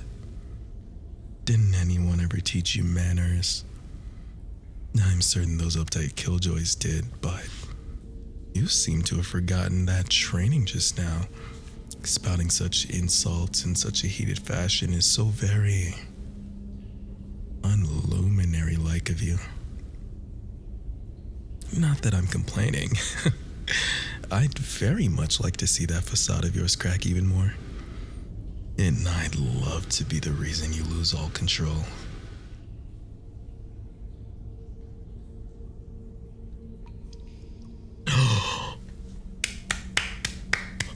Give the squire a prize. What gave it away? The tattered enclave uniform? The trophy of fallen luminary officer blades lining my walls? Or is it the fact that I wiped your entire cohort off the face of the planet, like the gnats that they are, whilst barely breaking a sweat. Yes, I'm an enclave defect. I'm an obscurant, or whatever your pretentious band of didactic windbags like to call anyone who practices unsanctioned methods of wielding the veil. Obscurant, said with such disdain, like a curse, like a dirty word. Well, I don't mind. You can call me all the dirty words in your repertoire. You can call me whatever you like. Oh, whether any insult, any aspersion, would probably relish it, in fact, so long as it comes from your mouth. But nothing will change the fact that, at the core of it all, in its truest form, what I am is free. I am enlightened. I am powerful. And you can be too. What's your name, Squire? I forget how restricting the rules of the Enclave are. You sound ridiculous. You have no name. Everyone has a name. At the very least, some endearment by which to call you by. Something to call out in the middle of the night. Over and over again. Oh, please, you're not a number, Squire. You're not a rank. The Enclave merely scrubs away all instances of free will and resistance out of your mind until you're but an empty shell of a soldier, fodder to their sanctimonious crusades, until you're so bland, so forgettable that you might as well not even have a name. Like your superiors, who died such quick, meaningless, pathetic deaths. Already I'm unable to recall the sounds of their screams as they cried out for their lives. Can't seem to picture the agony and fury that stole through their faces in their final moments. But I suppose I see remnants of those countenances here and now. What a lovely expression. I'm sure I won't be forgetting this look on you.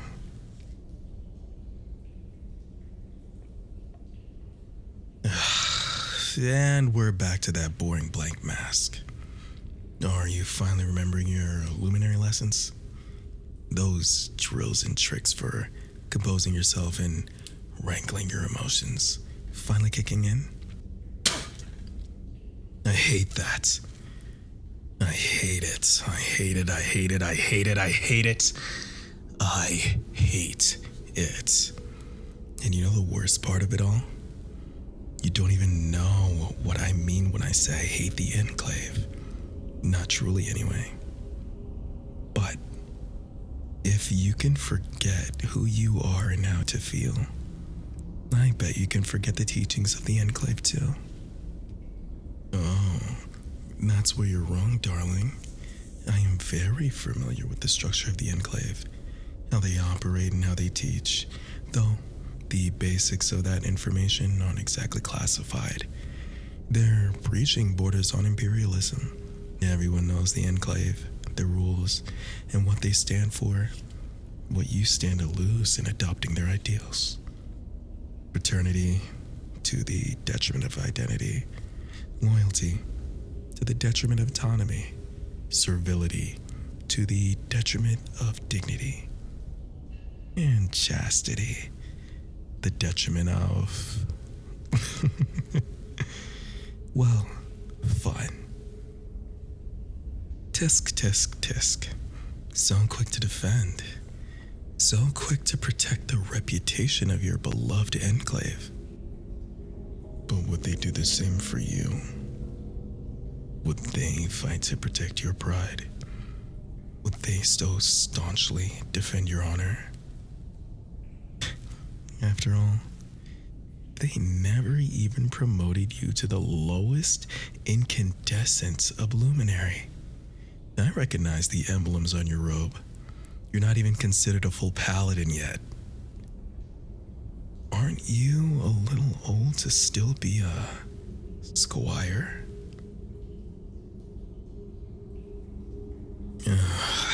Those automatic responses are so stuffy, so far from what I know you truly want to say to me. It goes against your instincts, these soulless tendencies that have been carved into you by those self-righteous paladins.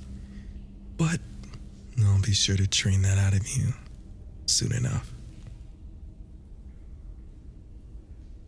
There it is again. Obscurant. I suppose you fancy my person, the conniving, evil shadow to the brilliance of the Luminary Enclave, don't you? The Enclave, a holy beacon for all the world, wielding the veil in such a way as to illuminate those suffering in the shade. And I, the obscurant, the heretic, twisting the veil, corrupting it, dimming your light using the darkness within. And yet, ironically, your hubris shines so brightly as to render you blind. I'll show you how to take that blindfold off, sweetie. Brightling. And once you're more experienced, we can certainly have some fun putting it back on. Oh, do me a favor and break my heart gently, Brightling. You shouldn't say never. Never such a long time. And I have nothing but patience. It's truly a virtue to be able to hold out for so long. To wait until you've reached your tipping point. Your climax. A climax of character. I've found that never always turns into, perhaps, turns into just this once, turns into more. And I do so look forward to the day you fall on your knees and plead to me. Don't stop teaching you, of course. Why?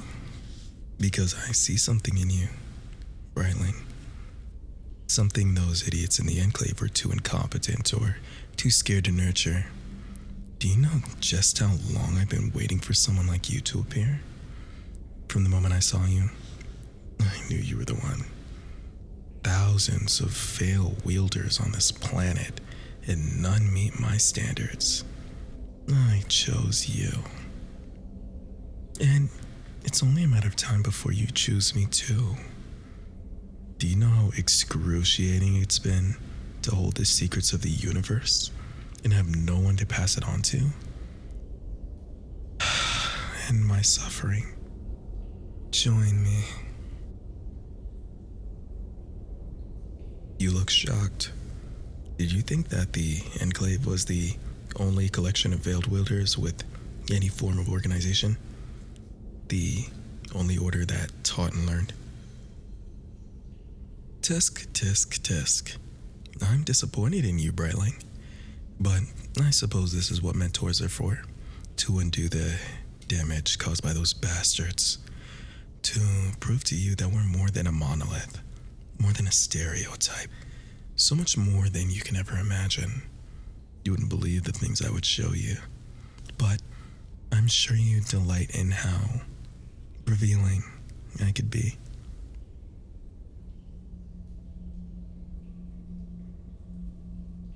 Ouch. No, that's not very nice. Did you learn that insult from the Enclave too? I know what they think of us. Brutes. Savages. Cannibals. Did you know that in some regions of the world, people have been told that we obscurants eat babies? That's not true, of course. I never have so simple a palate. After all, you're the only thing I'd like to eat up, to have a taste of. Besides, children are such a handful, aren't they? No, no. I'd much rather have a mouthful of you. See, you spout that nonsense, parroting those asinine teachings from the Enclave, meant to disparage my kind, meant to offend me with petty slander and humiliation. But here's the thing, Brightling. When it comes to you, I don't mind a little degradation. I actually think I'd enjoy being belittled by you. Oh, to sweetly suffer these delicious indignities. So go ahead, disrespect me to your heart's content. I think you'd rather like how shameless I could be. But it doesn't change that one simple, crucial fact. You don't truly know anything about me or what I can do. But you could.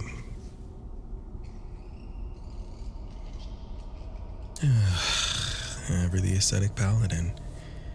Doesn't it ever get tiring to have to refuse that which you know you crave? That austere life, living solely on bare essentials, meditations, and mantras. Humans were not meant to live that way, withdrawn and emotionless. Humans are meant to be filled with feeling, and the very best of us are overflowing with desire, with passion, with need, with want. I want to teach you. I want you to learn. I want an apprentice. I want you.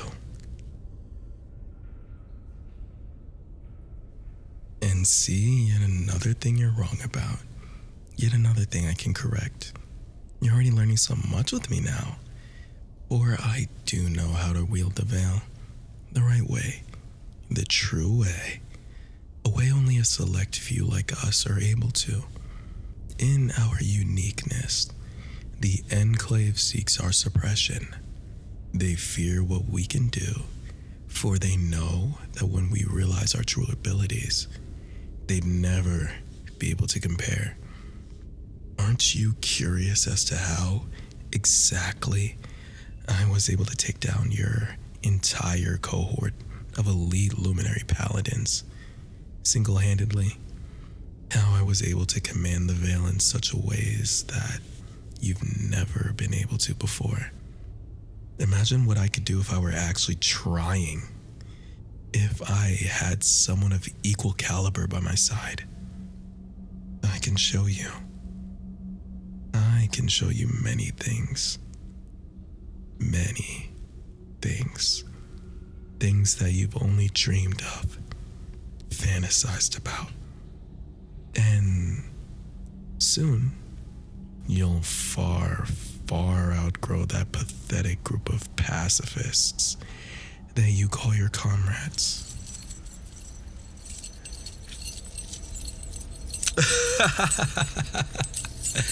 Now, don't get so riled up, Brightling. Those shackles could chafe. Though, I do so love to finally see some emotion on that lovely face of yours. Your ire is misplaced. I've only told you the truth. Surely I'm not deserving of such hostility. Manipulating you? Is that what you think this is? No, Brightling. Goading? Certainly. Taunting? Of course. Provoking? Naturally. But I'm only saying these things to get a reaction out of you. To excite you a bit. Push you towards the edge, to your breaking point. To arouse your power. No. If you feel like I'm manipulating you, then you're implying that my words shake the foundation of your teachings. And if that's not a conscious effort on my part, then there's obviously something else in your mind that threatens your resolve. My words may compel, may instigate, but they do not dictate. That is entirely up to you and your subconscious. And it looks like it may be telling you that I'm right.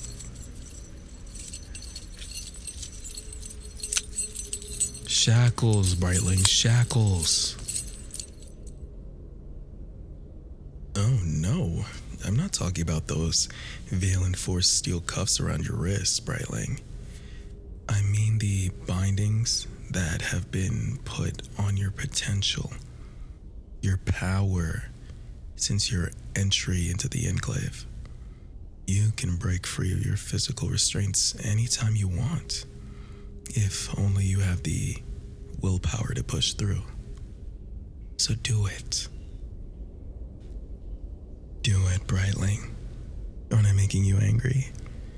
I can feel it, through the veil. The emotions you've been taught so meticulously, so carefully to silence, simmering below the surface of your barely contained calm. But with each comment I make, you feel that resolve wavering, that control breaking. You're enraged, you're tempted, you're ashamed of that temptation. You're so close, Brightling, on the verge of greatness. Can't you feel it? Use that anger. Come at me. Break through the shackles. Brightling, break free. It's just as I thought.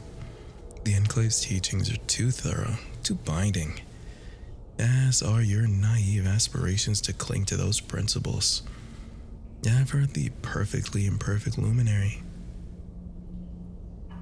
But I suppose you don't need all your fingers to be my apprentice, do you? Yes. Fear and pain and anger. That could work. I had hoped it wouldn't come to this, but it's clear I have no choice. Sometimes one as stubborn as you need not a nudge to leap forward into the unknown, but a shove. Brightling, you've suddenly found that you can't move your hands now, haven't you? That you can't move at all.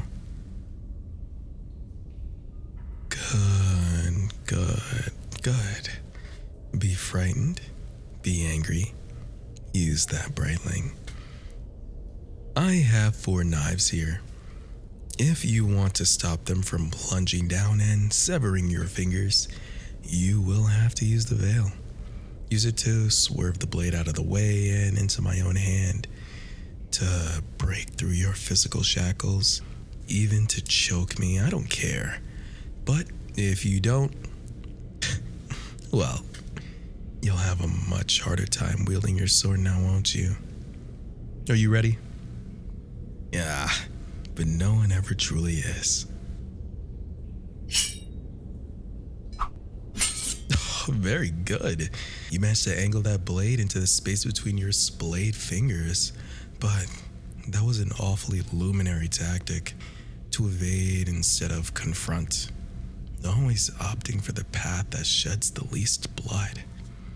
Unfortunately, that's not what I'm looking for. You showed incredible restraint, yes, very fine motor skills and minute control over the veil, but it was rigid, inelegant. I want to see your raw power. That was not the marker of a luminary apprentice who spent years honing their craft. And that was not quite good enough. You've heard that before now, haven't you? Not good enough. Isn't that what the luminaries told you constantly? When you couldn't complete their inane tests, when you failed time and time again to demonstrate that your mastery of the veil reflected their virtues, when they justified relegating you to a position below even the lowest tier of paladin. Inadequate, insufficient, Failure. Not good enough. Tisk, tisk, tisk. Another swerve of the blade.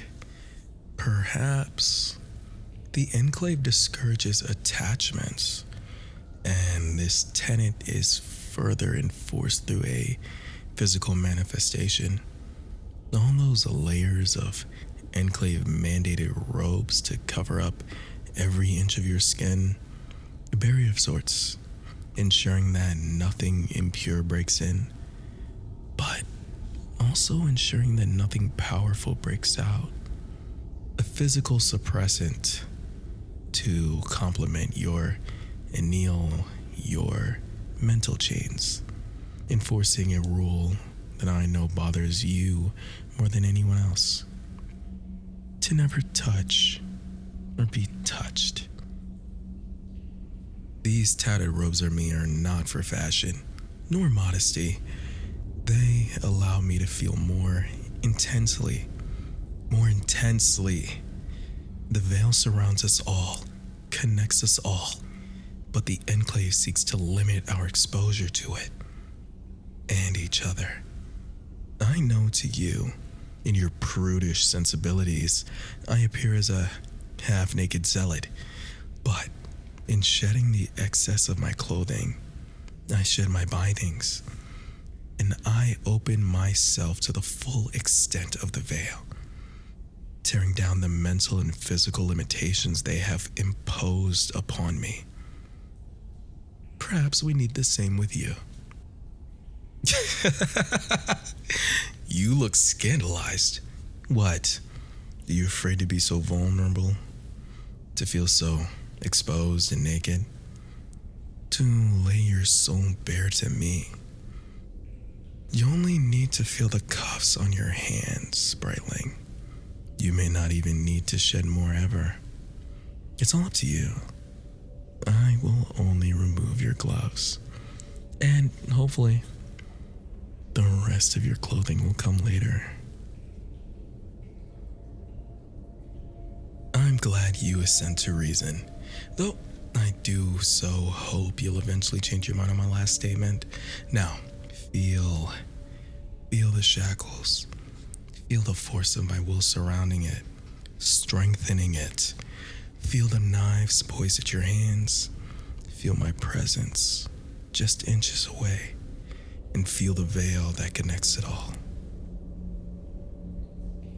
You're shaking, Brightling. Use that outrage from your own helplessness. Don't let it break your focus. That should come easily to you, you know. I can see your natural affinity. You were born to channel the veil, not control it, like the luminaries do. The veil was meant to be used, manipulated through the strength of your emotions, not held in place by stagnant minds and stagnant souls wrapped around you so tightly, so that it's less of a veil and more of a shroud. It loves and hates and writhes and rebels and refuses to be constrained by meaningless covenants and rules. It's a living thing, as are you, and it wants to break free. You want to break free. Or maybe the luminaries were right. Maybe you are a lost cause. Maybe you were never meant for anything more than being some officer's lackeys.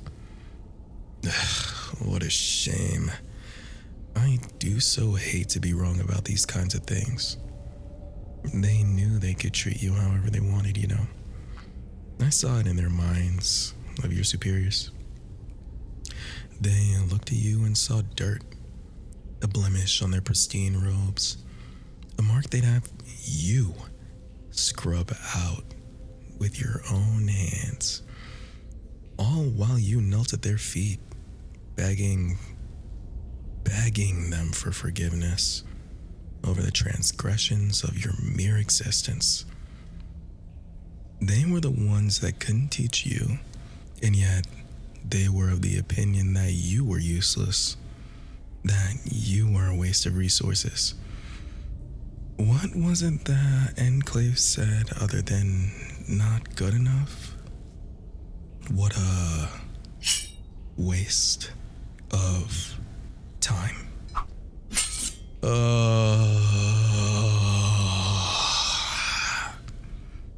Please, Brightling. It takes hardly any effort to clean those thoughts from your mind. I'm barely in your head.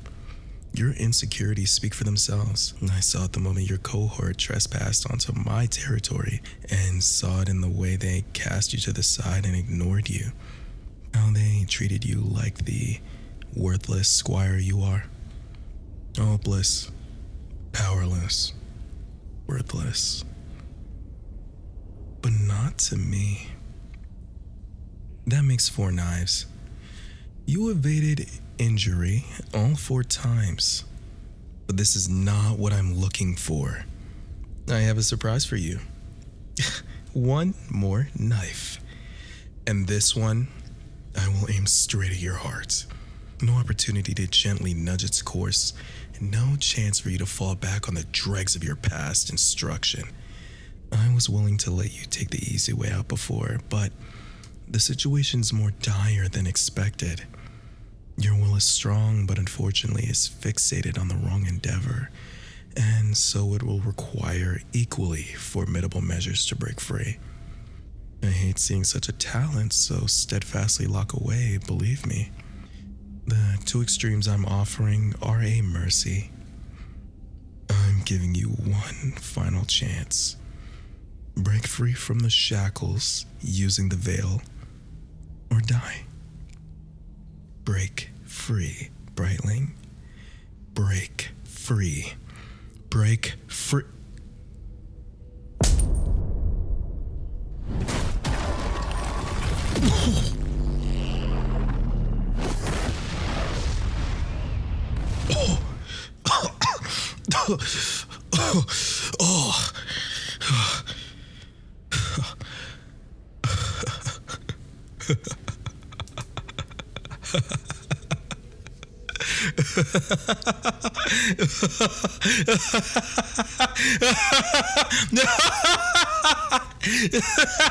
Yes, yes.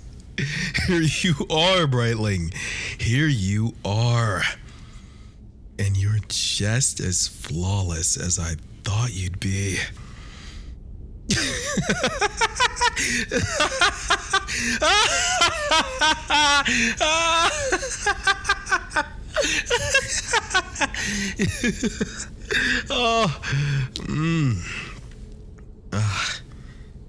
I suppose there was a fatal error in my methods to bring out your power. So silly of me. Leaving weapons within your reach? You're holding me at knife point. But what will you really do with that blade, Brightling? Oh, I'm sure you'd love that, wouldn't you? But I see your mind is still at war. The turmoil of your newly released power fighting against the teachings indoctrinated into your mind from such a young age. Your resentment wars with your fidelity to the Enclave. Your hatred wars with your draw to me. So conflicted. So beautifully chaotic. As you were meant to be. No, never say that about yourself. That's what the Enclave thinks. The Enclave thinks that this behavior, your behavior, your true nature, is blasphemous. They poison you with lies. The Enclave believes you are defective and beyond help. But me, I'm not so blind. I see you.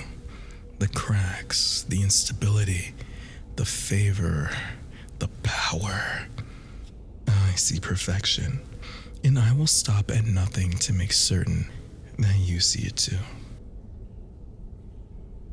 All right then. Luminaries always keep their word, don't they? So, do it. Kill me. forsake a core tenet of your precious enclave and stab me through the heart while I'm unarmed. But the difference between us as of now, well, you fear blood on your hands and the stain on your soul for my death. I would gladly drive your blade in deeper, just so I can be a few inches closer to you. Either way, my job is done. You can never go back to the restricted life again, powerless and pathetic. But something tells me you don't want that, to go back there. No, I can see that. Though you want to, you won't actually kill me. Because your desire for me overpowers that impulse. And that's so very hard for you, isn't it? It's too different from before when you were just an empty shell. You finally opened up your mind and potential are overfilled with wants. Choking on it, glutting yourself on it, an insatiable hunger. I'd be happy, all too happy to attempt to satisfy. Because what you want, even more than revenge, even more than justice, is to be with me. You want me to teach you, to help you harness your gift in all of its wonderful, calamitous glory. And I will. I'll give you all that I know and all that I am until you've reached the height of your capabilities. And then we can finally take down the Enclave for good. Together. You're wrong. Again, not all of us obscurants aspire to form their own empire. Not all of us seek a power to rule and assert our will over all others. Some of us just want to watch the Enclave burn. And some of us desire to no longer be alone. I'll be the fuel. You'll be the flame. And the spark that exists between us, between our conjoined efforts, will ignite and stoke the embers that will finally reduce the Enclave to ashes. 2 is enough. The only concession I'm willing to cede in favor of the luminaries is that they've got one thing right: the bond between master and apprentice. But it should never stay that way. We will become equals, you and I, once you have learned all that you need to know. You are unfinished as you are right now, newly forged, in need of polishing and honing. But through my training, you'll get there. Eventually. My masterpiece of an apprentice. My one and only. In the Enclave, they mass-produce luminaries, quality decreasing with each watered-down imitation of human connection, as impersonal as the ideals they uphold. You would have been one of many, just another cog in their machine, faceless, lost among the masses. To them, you would have been nothing. Let me make you my everything. You luminaries are so in love with your teas, aren't you? Honesty, purity. Why don't you try indulging a bit? Championing on something like obscenity, depravity, perversity. You might as well. Can't really uphold honesty while lying to yourself. And I'm certain that, at this close a distance, all the thoughts you have toward me are far from pure. Is that going to be a catchphrase for you from now on? Shut up or I'll kill you. You act like your mind hasn't already made its decision, like I haven't already broken the damn that held back your endless power, the last of your hesitancy washing away. But deep down, you won't kill me. You know your life is already mine. How do I know?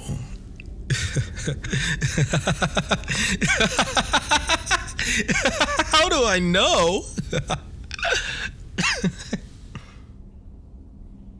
Because instead of that knife, your bare hand now rests over my heart to never touch or be touched. Looks like you craved such intimacy more than you thought.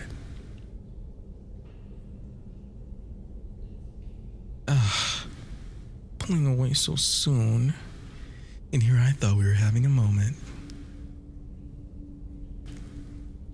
No, don't look at me like that. It was extreme, yes, but all of this was entirely necessary. You'll forgive me soon enough, when you're powerful enough to hold your own against me. Perhaps I'll even find myself pressed against the wall at knife point again. I'd very much like that. Though, I do hope the conclusion to such a confrontation will end with more than me just pleading and panting. Now, come, take my hand. It's a peace offering, Brightling. Don't look so suspicious. People should have unwavering faith in their mentor, because that's what we are now. Mentor and pupil. Take my hand. Touching my skin and gloves should pose no problem now. Touching me ungloved should pose no problem now. You know you want to. Haven't we already proved that? You still don't trust me, do you? I could see it on your face and your thoughts. Do you so enjoy stomping on my poor lonely heart? I've been nothing but truthful, and I swear I will remain forever faithful. You caught me internalizing my lessons already, aren't you now? I wondered just how much you'd memorize, just how far you'd go, all for the special attention of a teacher's pet. You're right. Forever and never practically the same. Opposing forces like in their extremes. But you've seen my methods. You know how I operate. But my conviction allows me to say such words as forever and never and truly mean it. I deal in absolutes. Commitment for me is tantamount to fundamental truth. I pledge myself fully with the entirety of my will and being. I pledge myself to you. Faithful. That word is intentional. I will remain faithful forever. Paladins devote themselves to an ideal, a higher cause. In lieu of the enclave, it's only right that I've gained a new religion. Is it not? Oppose all you want, but I know you've always longed for someone to say this to you. You can't hide that from me. You can't hide anything from me. Not anymore. Take my hand. Please. Good. You're not as enthusiastic as I'd like, but it's a start. I can certainly get used to this.